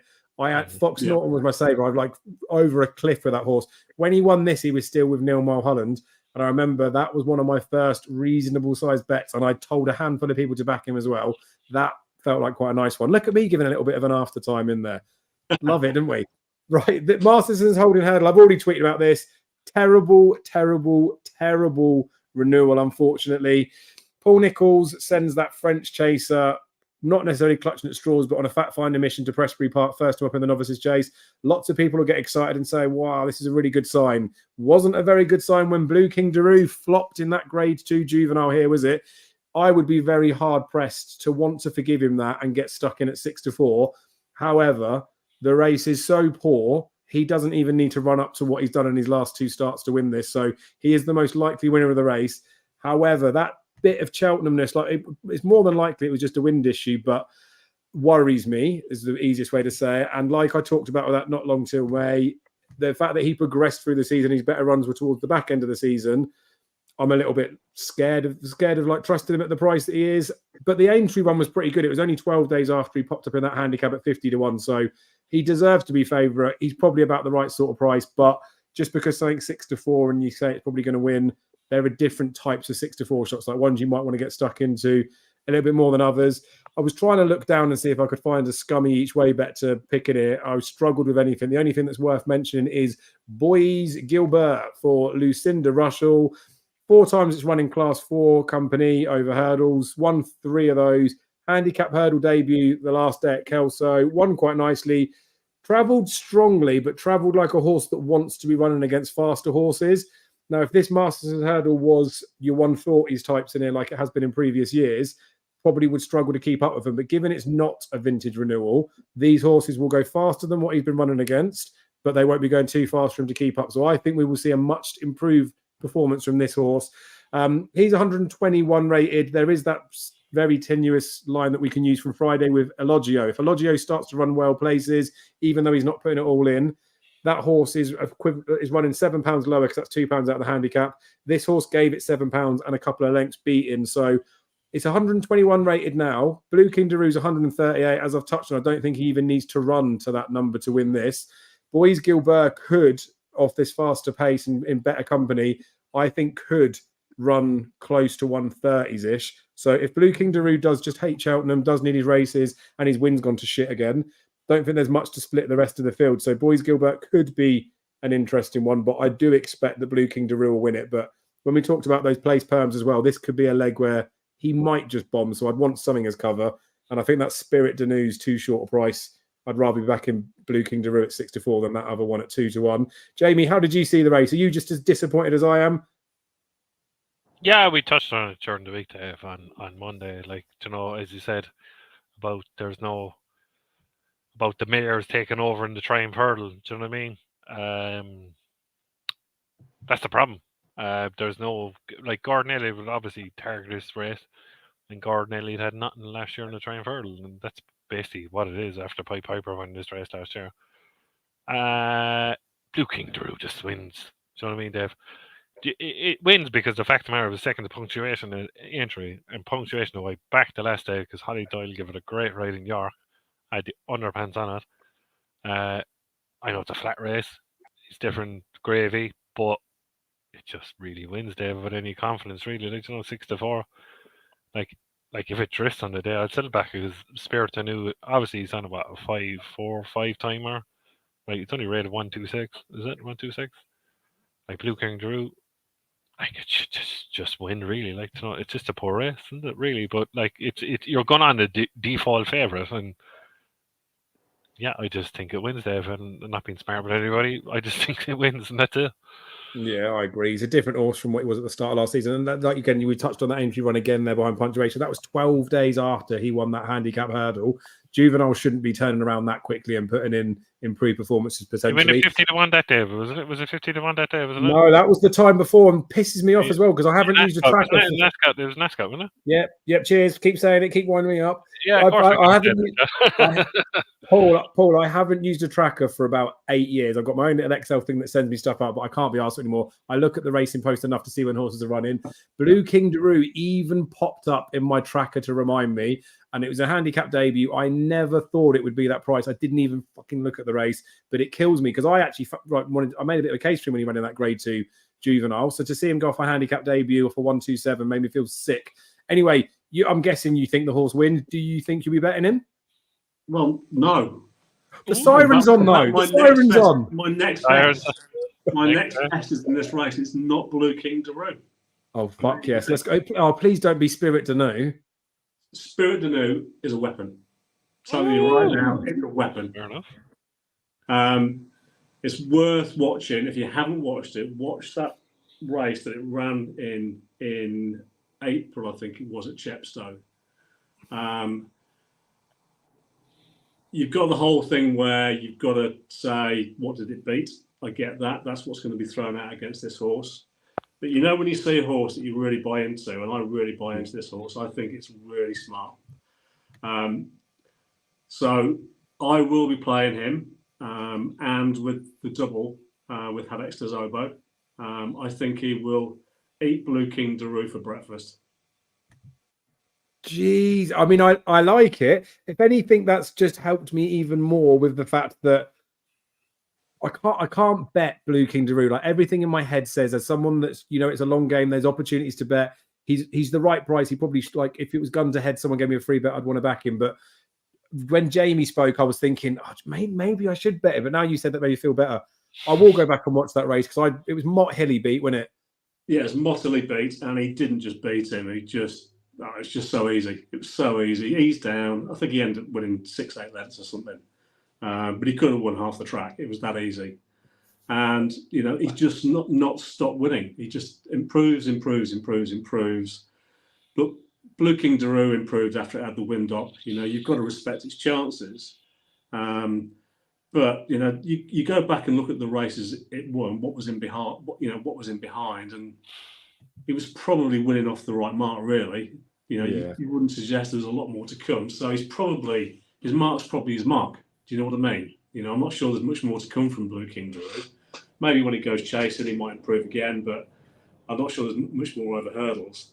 I think there's an each way bet in there, actually. If you do like Blue King Daru, I think you've got to back Chaos Control each way. He's got cross form that suggests he wouldn't be too. I haven't got it in front of me, but he's got crossborn, which suggests he's very closely matched with Blue King Daru, and he's 20-1. So, I'll probably just have a little each way bet on him, just because I found a form line that I quite liked. But I'm really, really strong on Spirit today. I like it. I was looking at Chaos Control to try and make a case for him, because I'm a big, big lover of Stuart Edmonds, and I think he's a very shrewd trainer in that he'll set a horse up and do bits with him. I was a little disappointed with Chaos Control. I think, was he supposed to run at Chepstow, or did he run at Chepstow? Was he a non-runner at Chepstow, wasn't he? I think he was. Where did he run? He didn't run at Chepstow. Yeah, that's it. Because it was the same race as Alpha Deal was in, I think. And I don't know whether a few people put him up, but sorry, go on. Yeah, he ran. He ran the 4-year-old hurdle at Aintree. I think he finished 5th or 6th behind Zenta. What else did he do? He ran in the summer against Father of Jazz. Father of Jazz went on that winning spree. Yep. That's actually quite nice form. You go back in time, he's got form with horses like Perseus Way. He was a decent enough juvenile last season without sort of setting the world alight, really. But I think he's decent, and I think he's probably, his mark's okay. Not that it matters for this race specifically, but when you try and get a handle on where he might be, I think he's better than a 120 horse. He might be nearer to 130. So you look at the other horses in the race. If you're looking for something for each way purposes, I'd have him ahead of the rest, really. Oh, I like it. Well, happy days then. Because like I say, I feel like this could be a bit of a trappy one. Could be one for the old Paul's Buster if Blue King Daru does go and get done. I didn't think there was much in behind in terms of making cases for him, but you've made a strong case for a couple in there. I think Boys Gilbert, like I say, I can make enough of a case that if Blue King Daru was to underperform, so it looks like there could be a few in behind that we could maybe get the favourite beat. You're coming out firing on Saturday, Paul. You're bullish about the first two. Let's move on to the third race, though. It's I don't even know how to word them, but it's a generic handicap chase, right? It's class 2 in name, 3 mile, 1 furlong. We've got Lord Accord in here that won the race last year. Ground is drying up, so going to suit him down to the ground. He's towards the head of the market. I think he is favourite now. The one that was favourite earlier today was Quick Draw for Nicky Henderson. The worst favourite I have seen on a Saturday card for a long time. And it's not much saying that, right? It was like an 11-2, 5-1 favourite. So I'm basically saying a 1-5 point's going to win because he's that way round the other way.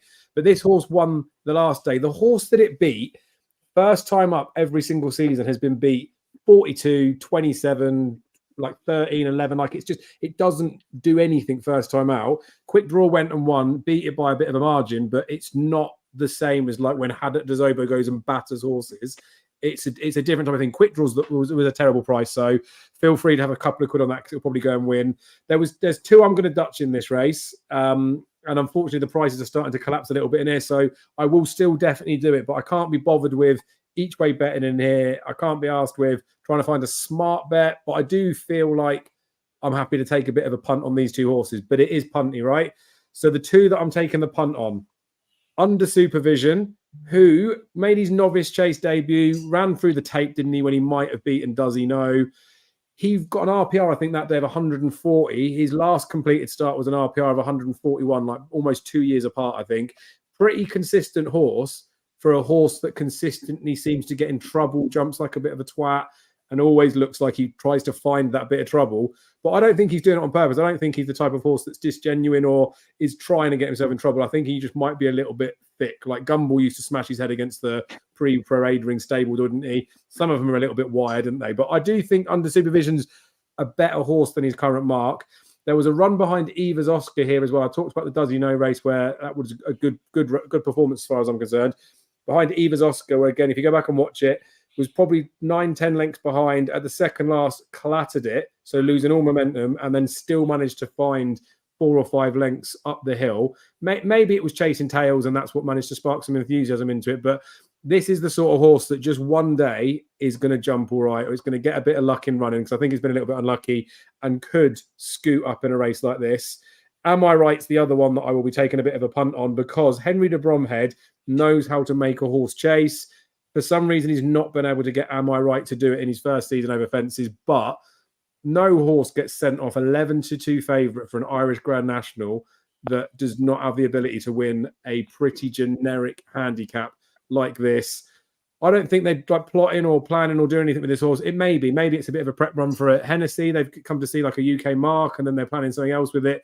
But this horse, if he decides to go and do it, I don't think they've got any option. Like if he decides to jump a little bit better, he's got enough of an engine in him that I think he could just go and bolt up in here. And we've seen it before with like Henry de Bromhead and Rachel Blackmore. Occasionally they'll send a well-handicapped horse over, and then it will just go and bolt up. Who was the one in the Close Brothers? Who was the one in the Close Brothers a few years back? What's that? Won the Gold Cup. Go, say the name. Won the Gold Cup. Oh, Plutarch.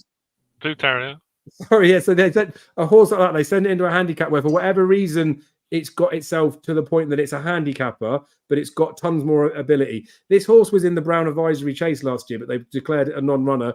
I can't remember the reasoning behind that, but I just think this horse is like, you know, when you say there's a graded horse at a handicap, Am I Right could be that horse. They were both about 10s earlier, so they're a little bit shorter now. It is speculative. It is punty for putting up a couple of horses that didn't complete last time out, but I'd rather say it and he goes and bolts up than not say it and he bolts up, because he could just pull up, couldn't he? So I'm not fully confident in here, but I will probably be putting some money on both of those. Paul, I feel like I've said something that's you want to challenge or poke at. No, not at all. No, Am I Right was one of the four that I shortlisted. He's not my selection, but I get the reasoning. I was kind of in a similar place, really. I can't have him under supervision. He just hits fences and jumps slow and finds every way he can not to win. He's got some nice bat form. You know, he was beaten 6 or 7 lengths by Coral Rambler around Cheltenham. The Milos that won the Hennessy for Dan last year. He was that beat under supervision, probably 10 or 11 lengths, something like that. You know, that's really smart form, but he just hits fences. You know, I've backed him too many times to back him again, really. He's just got me too many times. I did back Lord Accord on his entry. He was, I think it was 14 to 1. The price is long gone now. I wouldn't be recommending him now at 6s or whatever he is now. But you know, he's a nice one for me to have a play around on the exchange, just to, you know, I'll just lock in a profit on the race and try and win somewhere else. Leave something rather than. I think the race is actually between 2 horses, Twig and Kinondo Kwetu. Again, horses that I have followed. So I mentioned my horse Jeffrey's Cross that won Haydock. We were planning to run him in the Summer Cup at Uttoxeter, which Twig won. Kinondo Kwetu, I think, finished 3rd. I think they're both really nice progressive horses. I like them both a lot. I was only concerned really about Twig in that race if we went there. But having watched that race, I quite liked Kinondo Kwetu. He made a really bad mistake, wasn't beaten far. And I think he's something like 10 or 12 pounds better off with Twig in this race. He's quite a big price, 12s. I think Twig's been back this evening, actually. He was 9s or 10s or something. I think he's been backed into 6s or 7s, maybe. So there's been money for him. But there's been nothing really for Kinondo Kwetu. Sam England's also really, really well at the moment as well.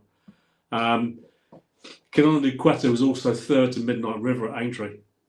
Now, Midnight River's favourite or second favourite for the Hennessy or Coral Gold Cup or whatever it's called now. I know Dan likes that horse a lot. I watched Midnight River stalling with mine the other morning, as it happens. And you know, he'd have a really good chance in the Hennessy. So you know, Kinondo Kwetu, I think, is a really nice horse, very progressive. He's one of those kind of horses that strikes me. You know, they just keep winning at 3 miles, and then they turn up in an autumn and they're going to run really well in that as well. But you know, you want some experience. It could be this race. But I actually quite like those two horses. I'm probably going to Dutch Twig and Canon de Quetta, I think. Twig's price has probably gone now for me. So I may just back Canon de Quetta each way. Yep, fair enough. I think we can do Quetta as well because he always runs well regardless of the weight going up. Some horses can just carry it, can't they? Yeah. I bet your own story a while back when Canundu Quetta won that day was pretty impressive of him then, and he's climbed the ranks since. With his price, there's a part of me that feels like the ground is going to dry out, right? And he probably does want it a bit drier. But I guess at the time when they're reporting it as good to soft, and even a couple of days ago when they priced this race up, or a day ago when they priced it up, I guess people would have looked at it and thought, oh, it's not going to suit Canundu Quetta, which is why he may not have attracted some money yet. But I suspect at some point that price will contract, like you've touched on. Jamie, you excited about this race? Anything you want to get stuck into? Not really, Dave, but I think half a pound higher than last year. As you said, if it ground, the better the ground, the better his chance. It's on the original, it's at Lord Accord. They tried it hurling with him, didn't they? He ran the last day, I think it was Utaxter and in a hurdle, and it was a bit of a pipe opener. Yeah, I couldn't have Quick Draw anyway, because Quick Draw looks to me as a flat track right-handed horse. Under supervision, if he actually jumps one day, he will win. It's as simple as that. It's the same. I couldn't have Canando Quetta, sorry, Paul, with your money. No, he's just. I think he's a flat track bully. He needs flat track entry. Twig, I know nothing about, and I won't comment on him if I know nothing about a horse. Am I right? I agree with you, Dave. It went off 11-2 favourite for an Irish national, and it was third behind one of your all-time boat favourite grey horse when it comes to the Donnellys, and that's Ramillies. And he was third that day to Ramillies, and another horse that I've shares and it's the Devil's Coachman. Am I right? It's got a mark of 142, so it just screams to me they're coming over for a bit of a trot around.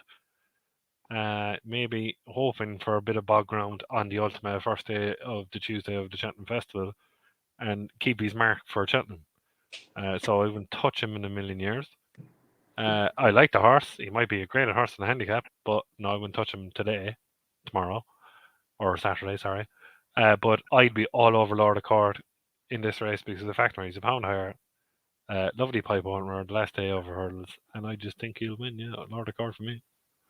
Happy day. So Lord Accord for you. I'm playing under supervision. Am I right? I do understand that there are massive risks attached, but I want to have a bet in the race. And Paul, you were? I'll back Canunda Quetta, and if there's an each way price about Twig, I'll back him. So Twig, by the way, Jaime was second in one of the great turtles last season. To who? Twig was, I can't remember who actually. We have to get this right. Hold on now. Twig, 1 second. The Friday man. The Friday man. Oh God. It was. Oh, and who was third? Right, well, anyway, we got the selections in. I'm just going to quickly, before we sweep off this race, mention Mr. Fog Patches, because this horse is a bit of the only reason I mention it is right is he's nowhere near as good as he potentially was before. When he ran 6th in a Kim Muir behind Chambard, like that was as good as he was going to be. He's been off for like a while. It scares me that I see blue on odds checker, and I see that people, again, like I'm saying this, I don't want to put people off. If you want to bet it. But I think people will see blue on odds checker, they'll see Irish, they'll see Danny Mullins, they'll see he's run around Cheltenham a couple of times before. They'll start to make a bit of a case, and then all of a sudden they'll start saying, oh, it's a bit of a gamble.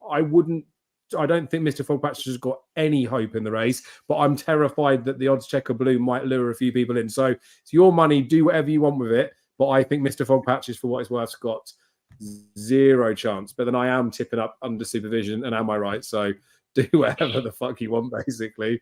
We've got Patep's Network Handicap Hurdle. When Paul came out the blocks with a seriously strong fancy in the opener, he's got the wheel out already. I was worried that he was going to find a better one than me. Well, I was worried he was going to find a better one with me, but because it was had at De Zobo race and you have tipped that, I was happy with the outcome. I was worried you were going to find one at a price. I I like one in here at a price, and I think I can make a strong enough case. Me too. That's people interesting. should. I wonder if we've done the same thing. Well, who knows? But mine again, like I said, it's like a bit guessy. It's a Pertemps qualifier. No one needs me to say it's a bit guessy. I think I can make a strong enough case to say that this horse is too big a price. Whether people want to follow in again or not, it's up to them. But I think something's massively overpriced in here. So the fact that Paul's got one at a price as well, Jamie, we'll start with you. Do you know anything about the Irish horse Bugs Moran? No, I wouldn't know nothing about those things, Ev. Know nothing about it. Yeah, I agree with Scotty there. Yeah. 13-2 each way.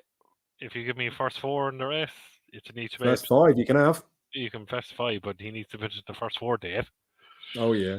Yeah, to qualify for the race and put him away for March. Yeah, I come here to me. I wouldn't be backing anything with confidence in here. Obviously, I see Williston is here, who form lines a horse that I tipped earlier. But no, I'll be backing Bugs more as an each way bet to nothing, and I will be backing him too for the Pertemps final on the way. So if he's in the first 4, I hope he's in the first 4. I hope he doesn't win because of what the English handicapper give him of 138, which will get him into the race. So once he's in the first 4, each way bet to nothing, the Bugs more for me, yeah, and I don't care about the rest. Oh, I mean, this helps me, right? I feel like this plays towards the front of it because you've got Bugs Moran, likable horse. I mean, I feel like sadly doesn't get his head in front enough. I don't think he's disingenuous. I think he just tries his best. And well, he's another Jesse Evans. Yeah. No offense to the owner, Mr. Kingston. Is it River? It's like the fact of the matter is that they want to have a runner at Cheltenham, so they're not going to ruin his mark, but he's definitely going to finish in the first 4. So 13-2 each way is your bet. Yeah, and I see that. So what I feel like we go with a few of them, right? I feel like there's a lot of these horses that'll be like that. Like if the bookies made him a price, he's going to get smashed because people could get a bit of money out of it. Whereas he's taken up a bit of percentage of the book, and I feel like that boosts some towards the bottom line of it.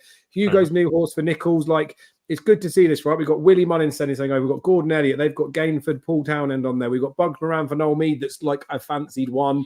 We've got Nicky Henderson's horse. I don't think he's got any chance, Highland. And then Hugo's new horse for Paul Nichols. Like, you wouldn't really think that Paul Nichols would be plotting a Pertemps final horse now. Doesn't really give a shit about Cheltenham, does he? But they're all taking up a good chunk of the market towards the front of it. Mine's nowhere near that end of the market. Paul, how far down is yours in the market? Oh, way down. Way down. All right, because unless the market's changed, I'm gonna have to have a look. I feel like we should do some sort of under and overs. I'll let it go to you. There's well, actually no, there's one I'll mention because it won't be the one that you're saying. But I mention this horse every time it runs, and it's always going to be 40s or 50s. So if I keep mentioning it enough, it will either win or it will retire. But American Sniper is a horse that they're trying. I know I do, but they're probably just clutching at straws and trying all sorts of stuff. But that Chepstow run, when they ran the silver trophy, why they didn't go on with him, I will never know. This horse needs to be ridden prominently. They entered him over 3 miles last season. He didn't run. I wonder whether he actually might be suited to a 3-mile type race. So he'll be one to watch, and he'll be one I'll back on the exchanges. But he's not where the bet comes in. I'm saying no more. I'm going to let you go first, Paul, because if you say the same one, then happy days. But go for it. Well, look, I like a horse that's 22 pounds on his hurdles mark from his peak chase mark. Okay, that's fine. Go for it. So, same horse? No. Okay. I like Esplada Rome. Kim Bailey's horse are running really well at the moment. He's really kicked the season off with lots of winners. Esplada Rome was a really progressive chaser before an injury. I think his peak rating was 160. I think he won up 156 or something. It might have been 154. Can't remember what it was. Gets in this off 138. Dropped back into the hurdle. You could go for any handicap hurdle, couldn't you? Really, with that kind of horse, it wouldn't really matter. But he dropped it into a Pertemps qualifier. The interesting thing, though, I am going to throw something out there which kind of almost counteracts my argument. They dropped off a bunch of qualifiers last year, so we've got less qualifiers. And the lowest rated horse in the Pertemps final last year was 121. So you don't need to. You might have been hiding away 130s horses before, but you can get enough to 120s now. So pretty much anybody can get a run. So it kind of changes the complexion of the race and the way you need to think about it, doesn't it? Horse like Espard Romay, it's probably going to go back over fence at some point, but why not go and qualify for a Potemps final and give yourself some options? I'm not saying he is the out-and-out winner, but I think he's probably a good each way bet, actually, at 20-1. I think that's a massive price for him. He's just had a wind up. I think they're putting pieces on for the first time. So I actually do really like him for this race. When everybody else is saying after you, I think they're going there to win that race. I like it. He was one that I looked at and considered for a small period of time, but I swiftly moved on because I think he's the right horse, wrong day. I feel like they're trying to get some experience to make him better suited to Cheltenham. I don't know if he is a Cheltenham-y type horse. I do think if he doesn't qualify in this, there will be a race that he goes and qualifies in. Maybe doesn't do his business in the Potemps final because maybe Cheltenham doesn't really suit him. But if, like I say, they've been going to tracks to try and make him get suited to the track, if that makes sense. Like Utoxa, Exeter, even Ascot's a bit of a track that wouldn't typically suit him. Like I think he's not completely and utterly flat track, but he would prefer a flat track. So Espard, he's definitely got a case. I'm lukewarm on him round Cheltenham, but happy to be proven wrong. As long as he comes second, this horse absolutely shits home as well. Sid Hosey, Rock My Way.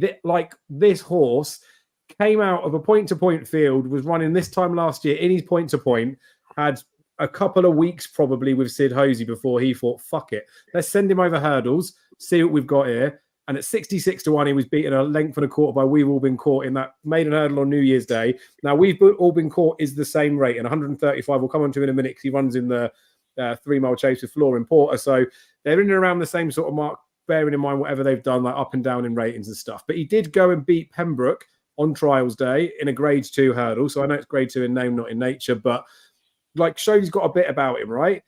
Then they ran him in the Albert Bartlett. And I know this is bad to use this as a line of form, right? But he pulled up behind Affordale Fury in his first point. He pulled up in the Albert Bartlett where Affordale Fury was all but the winner of the race. So it just goes to show there that he hadn't really progressed that much from his first point in theory, or he'd only progressed in parallel to what an Affordale Fury had done. But he's 135 rated Rock My Way. We're not saying he's a 150s horse like an Affordale Fury is. So I wouldn't worry about the putting up in the Albert Bartlett. I do also believe, I've spoken to a couple of people that speak to you quite a lot about this. I was getting on about the Albert Bartlett form. He was having a bit of a dig at me saying that you can't be so dismissive of the race. But we got round to the point that we're both on the same hymn sheet that I think the best horses didn't complete in the Albert Bartlett. I don't think they finished. There's Corbett's Cross in there. There's all sorts of other horses that pulled up in there. There was 11 horses of the 20 runners, I think, that didn't finish that day. I think the best horses this season were those that didn't finish. He might not be in the cream of the crop of those, but I wouldn't be worried about him putting up in there, essentially. Then the April meeting at Cheltenham, which is dog shit, doesn't stand for anything. The form's useless. Everything can run 10 pounds lower, possibly win a race there. He was miles back, but the aforementioned, the Friday man that's been name-checked, he was well and truly beaten behind them. But I think he just had enough, right? He'd had his point-to-point, been sent to Sid Hosey's. They've sent him up to Cheltenham 4 times in a row just to keep running him. So I'm having to be forgiven of that run, but I'm happy to go back earlier in the season when he's run 2 RPRs in the 130s. And like I say, he would have only been in the yard for a short period of time. Michael Nolan's booked to take the ride. He's now stable jockey for Philip Hobbs. Philip Hobbs isn't choosing someone that's a noddy to be riding his horses. I think the jockey booking's decent. Now Sid Hosey's had a summer with this horse. I think he's only going to have improved from what he did last season. And if he runs like he did last season, off those 130 RPRs, he's got to be there or thereabouts. If he's improved half a stone, which I think he easily could have done, he could go and dot up in a race like this. And I think with the fact that Sid Hosey's running the horses at Cheltenham, I think Connections would be more than happy to win a qualifier, even though it's only worth 13 grand. Yes, the dream would be the dream would be Cheltenham later in the season for the festival, but you got to start somewhere, right? They would be just as happy to win this race, whereas some of the other Connections want the big one in March. They may send this horse chasing, but he is only 5, 10 and 6. So they've got plenty of time to do that. He will be a better horse when he goes over fences, but there's definitely unfinished business over hurdles. So Be keen to see what he can do. The fact that he's got Cheltenham winning experience here as well, I like that. Happy to put a little bit of a line through those last 2 runs because I think he would have just been over the top, but it's all experience all the same. He's 33-1 with Bet365. I have bet him. I've bet him each way. You can extend the each way places. I've dragged him down to 26-1, but for 7 places. So it's still bigger than you get with everyone else, or it's at least top price, but I've managed to squeeze an extra couple of places. I reckon Rock My Way's got a proper chance. I mean, I'm probably clutching a little bit, but he's a 5-year-old. I think he's unexposed, but on the exposed form we've got, he must be able to run well off this mark. Anyone want to dig at me for that? No. Look, I marked 3 up each way big prices. I'm going to ask Jamie a question in a second because Rock My Way was the second one, and the third one was actually Gort Mullish. I can't see why Gort Mullish is any bigger than Elliot's other horse, Ring Dufferin. I know what you're saying, Paul, and it's funny you say that because the next race I actually fancy a horse that actually destroyed Ring Dufferin at Downpatrick, and I love Charles Burns. So yeah, we're going to be on the same horse in the next race then. Yeah, we're on the same horse in the next race. Yeah. Maybe it does. Yeah, Ring Dufferin need to win to get in. Probably not, obviously, say with what it got in last year off 1-2-2. No. Well, Elliot used this race last year properly, didn't he? He did, yeah. Salvatore Ziggy. And Charles Burns did with that shoot first, yeah. So the interesting one here, Paul, I think is Party Business. Obviously, with the years ago form with the Martin Pike that he was very unlucky in. Maybe I can see where Dave's coming from with the Rock My Way. Obviously, he sold that. Yeah, me too. Yeah, so, too big, isn't he? If he was 12s or 14s, it gets a little bit harder to make as convincing a case, isn't it? I'm with Dave there with the Gort Mullish thing. Really, Dave's technical term about he's a summer horse going into winter time handicaps. Obviously, he's very well down the handicap. I totally agree. Yeah, it's the kind of horse that Gordon Elliott likes, though, isn't it? The kind of horse will go run now and he'll put him away till March. But I agree with Ring Dufferin because if Ring Dufferin's in the first 4, yeah, I'd be all over our next selection. Yeah.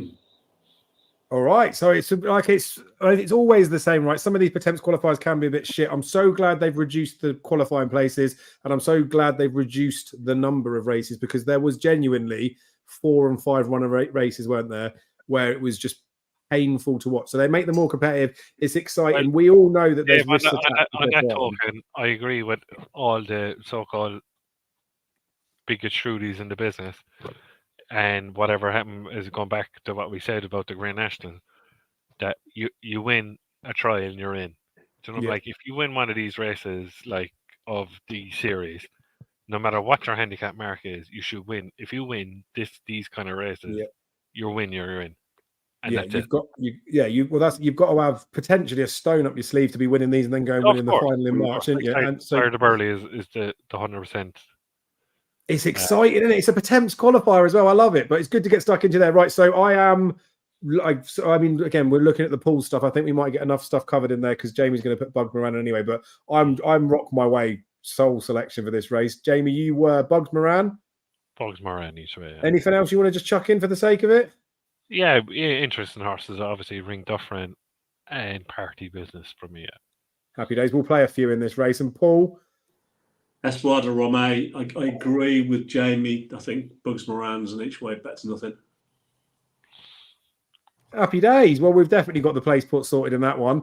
We're now moving on to the 5th race of the day. So it'll be the penultimate leg of that aforementioned place pool.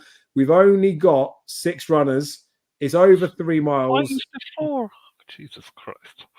Yeah. So this is a race, right? I need to hold my hands up.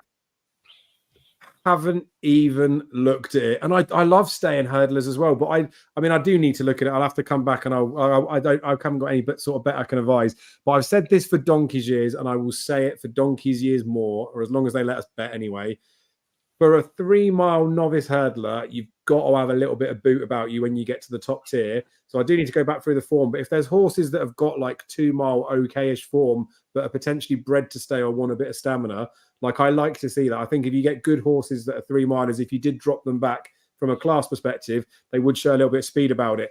I know it always sounds like it's mad, but it's not. Horses like Penhill, when they were flatbreds, you know what I mean, Harry? Like, there's loads of horses that do good bits at 2 miles that end up going and being real good stayers. It's a case of sort of guessing where they go with it. But like I say, I haven't looked at the race. I don't know if there's anything in there, but I would be trying to probably find something that's got some speedy form in here. You two sound like you're in some sort of collusion on this race. Paul, let me in on the information, please. Yeah, I like Reverend Hubert, Charles Burns. Beat Ring Dufferin, which is the form line that Jaime is referencing. You've got Listener Lad in there, actually, that was beaten by Gort Mullish, ironically, the other elite horse in the Betemps. I just think Reverend Hubert's a nice horse. I think it's not one that Charlie Burns is trying to hide away. I think he likes him. I think Butch is obviously going to be the best of the British, but I just don't see him being anywhere near. I'm actually really sweet on Reverend Hubert for this. Jaime, I'm guessing you were on the same line of thought. Yeah, like what I said there, Dave, when we did the preview with Katie Midwinter, I was all over signing for the Silver Trophy, and it beat Antrim Coast. And obviously, Antrim Coast now has taken a markedly step up in trip. I got a very informative text by a good friend of mine saying to me that this horse will not be beaten in a bumper in Galway, and it absolutely bombed. And that was it. And I'm a person that doesn't forgive, and I won't forgive him for that. No, I did back him that day when he's made and hurdle at Punchestown, I think was it? Yeah, I backed it. And saying I'm being a hypocrite, I did back it. But I was very disappointed in Sign From Above run. It's like Paul says, the question of Peter Fahey's stable form. And I'm all over, like Paul, Reverend Hubert, I think 3-1. Like, I can see this race, Dave, as you're going looking at Betfair and the whole that, right? It's 5-4 now. I can see Antrim Coast going off 2-1, and I can see Reverend Hubert going off 5-4. With the form, obviously, if Ring Dufferin wins the Pertemps qualifier or he's placed, Reverend Hubert will absolutely collapse in the betting. And when they get on, you know yourself, they get on. So I will wait till the very last minute, but I'm with Paul here. I think Reverend Hubert will win, and I will have an absolute monster bet in it if it collapses it from 3-1. Yeah. So would you be tempted to wait to see if there was like support behind it, or are you going to back it regardless? I'm going to back it regardless. A small bet straight away, 3-1. With William Hill is the only one ever. I must go tackle into my William Hill account before they block me. But no, I will back it for small money, and then when the collapse comes, I will absolutely lamp on it. Yeah. Nice. Paul, you similarly thinking pricey wise when you're going to get stuck in, or are you just going to back it? Yeah, William Hill don't like me, so I can't do anything right now. But first show of any decent price, I'll be having a proper go at him. I actually like him a lot. Nice. I like it. I did have a quick skim through the field while you guys were giving us the winner. There's nothing with any 2-mile form in there, so I'm quite happy to take your guys' lead on that. Sounds bullish. Again, from the Pool's perspective, I feel like we've potentially found a little banker race there, haven't we? It's 2 places. Everything else sounds like it's crap, doesn't it? Right, let's move on to the 6th race on Saturday.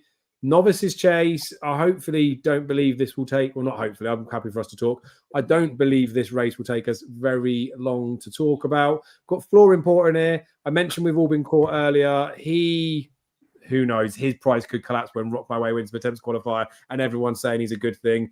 But he is a 135 rated horse. I know he's potentially going to be improved. He's going to be better for that. A couple of others runners in there. Again, probably sounds rude, doesn't it? I know the people own these horses. They spend money on them. But for me, Floor Importer, he has got that air of he's a bit of a nutcase, isn't he?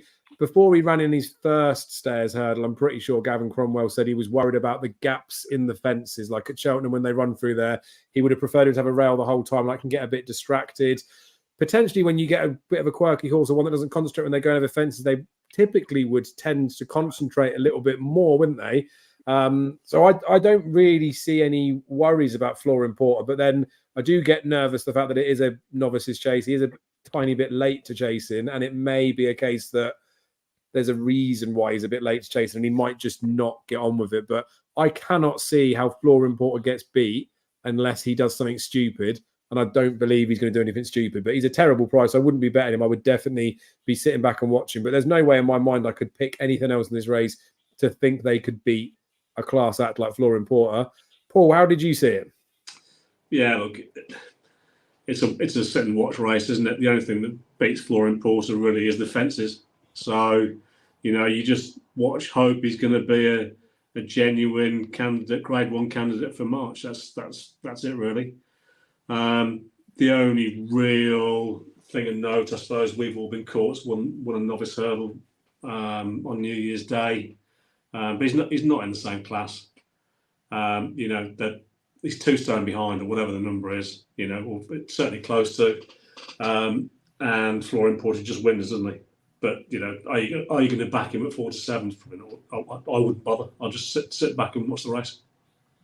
Yep, fair enough. Jamie, do you have any difference of opinion in there? Does he just win if he wants to? Yeah, exactly what Paul's saying there. It's the fences or Flooring Porter might see something in the crowd and he genuflects at the first. And then obviously we've all been caught with when there is. But no, I mean like if he just jumps off. Who's been jacked up? Oh, you see something, I can't remember who's been jacked up. I can't remember. Keith Donoghue, I think. Yeah, I really rather Danny Mullins. I don't know why. I rather Danny Mullins because Danny Mullins knows in the back of his hand. I'd be really worried. I like Keith Donoghue. He's a great jockey. I'd just be very worried about Keith Donoghue on him for the fact that Danny knows him for the back end that he's won. For fuck's sake, he's won 2 stairs hurdles on him. Yeah. I'm very surprised that they don't have Danny on him. Well, Danny was riding the last 10, 15 times or something. Yeah, exactly. So I'm worried about that. But in like an all form, he's about fucking about 20 pounds clear. He's 40 pounds clear of all the rest of it. Yeah. And we know Danny's there as well because he's on Mr. Fog Patch, isn't he? Yeah. So I'm very surprised at that. I really am. But look, they're a syndicate. They've won 2 stairs hurdles. What do I know? Maybe Danny's probably here. He's got some other interest over here. Yeah, true. Maybe with Flooring Porter again, like I said, to the fact he had been like a tiny little bit quirky. Maybe like the change of jock is part of the tactic. He just screams like a shared couple of other horses that he just screams to me. It's an afterthought. It's an afterthought. And they're trying to make a few quid out of him before he exactly like I said, isn't it? What's easier, novice chasing or open hurdling? They're going to pick up more races if they go novice chasing than they are if they keep running him in open hurdles, isn't they? But it's one of those. It'll be a real good watch when it would be a shame, I think, if he gets beat because not to be rude to the other horses. I know it is a bit rude, but keep the dream there's no Grade 1 horse in here bar him, is there? No, there's not. No. Right, let's get stuck into Willie's in the bumper, shall we? So again, I can hold my hand up. Another race, right? I haven't gone through yet. This will be a race that I'm going to do some sort of like bit of a deep dive because I'm very reluctant to want to I'm not going to back Willie Mullins in the bumper. Probably sounds mad to say it.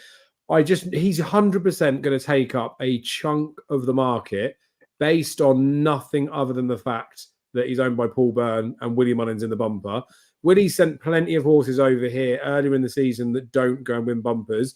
But just from a book perspective, whatever price he's going to go in, I don't know where he's going to be, but he's going to take up, say, 20 to 30% of the market when we don't even know if he deserves to take that much, which again means somewhere else they might make some mistakes. So it's hard. There's not a lot to go on, but I'm going to have a little dig through, see if I can find anything on pedigrees or any like loose, tenuous links with stuff that go in there, try and form some sort of book, see if I can find somewhere as a price. And if I can, I will share that on the Twitter machine Whether or not I can find something or not, I don't know because I haven't really looked. But have either of you guys got stuck into this one yet and found something that you're hoping will be priced up at any sort of price? Paul? I have. With Catch Yourself on, presumably, given the connections there, they're just trying to add 100 grand to the price before JP buys it. So, but the horse I'll be backing in it. Well, look, I need to see the prices first. But the horse I'm interested in is Valgrand of Dan Skelton's. Go on, give us more than that. This wasn't just a spin of the wheel, was it?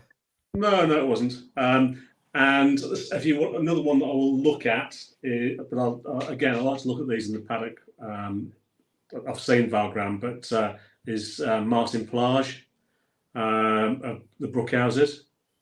So I think that could be a decent little horse as well. I think there'll be money for Jackson Lamb just because of the McConnell and Canto Bruno connection. I think that'll be too short. Don't think too much of that bumper that it finished second in. So the two that I'll be focusing on are Valgrand and Martin Plage. I like it. And obviously we've got no bookies priced up now, so it's a very difficult race to look at. So we will keep this very short. Even on their each way terms, like sometimes if they're going to offer extended terms, they will put them out there. The bookies all know this is the sort of race where they don't need to give any concessions because, don't want to be rude, but like punters will just punt for the sake of it. They should, given the fact that it's an 18-runner race. I know it's not a handicap. They don't need to do anything, but they should be offering 4, if not 5 places in a race like this. But again, they probably don't even know how the fuck to price this one up themselves. So I'd be reluctant to follow any money, but I'd want to have a look through something to see if I can find a tenuous link. But it would be that. There'd be no confidence in it. Jamie, I would imagine this is a race where you would have already gone home. Yeah, I'm done, Dave. maybe Right. Maybe if there was a huge camera on Catch Yourself on, but nah, it's like Paul saying. If he's going to win, he's in the first 3. He'll add 100 grand to JP's bonus.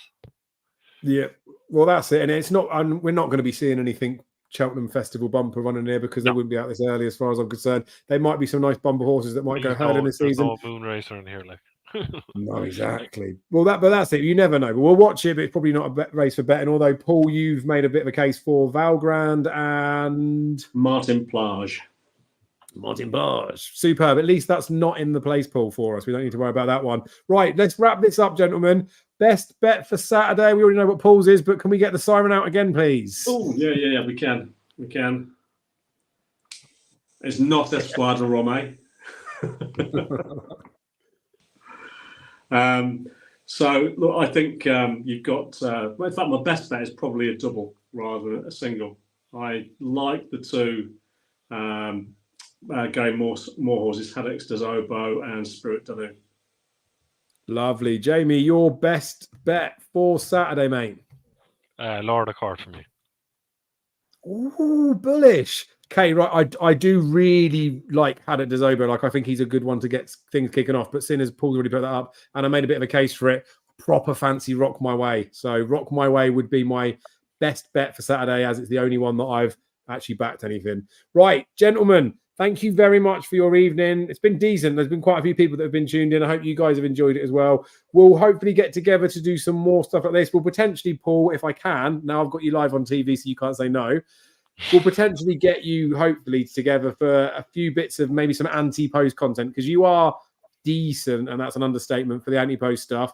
There will be some insight that you can share with people, well, when you choose to. You might want to say it too soon in case people move the markets, but there'll be some insight that you can give to people that will absolutely, I have no doubt, educate people. This is a lot like a long game stuff, right, mate? You know this. Like, we only know what we know because you've potentially been through a lot of it. Like, people could tell you what to do years ago, but until you've done your bollocks yourself or you've made the mistakes, you don't really learn it. But it's still nice to say the things that could potentially give someone a bit of a helping hand. So do you think you'd be happy to stick around for a couple of episodes later on in the season, or hopefully very soon? Absolutely. Yep. Say thank you to Paul in the comments, guys. Say thanks to Paul. And also, Jamie, you've been a massive supporter so far this season. I really appreciate it. I know it's like it takes up time and it consumes it. Ranting and Racing, we're smashing it. Love you on these previews. So again, live on TV, you have to say it. You'll still be sticking around for previews and stuff for us, right? Yeah. Yes. Go on, Willie the Builder. Right, the racing does start to ramp up though, guys. If you liked the idea with the live stuff, I think it probably did work out well. We'll look at doing these probably fairly regular on the Thursdays when there's big meetings, as long as we can get together. I'll try and get Paul in for as many as I can. Same with Jamie as well. If I'm on my own, then you'll have to suck it up. If not, I'm sure I can get some people from some of the other YouTube channels or content-y stuff on there as well. But thank you again for all your support. Thank you for your guys' time. I really appreciate it. Thanks for your guys' knowledge. Let's hope we get a few winners. Cheers, boys. Cheers.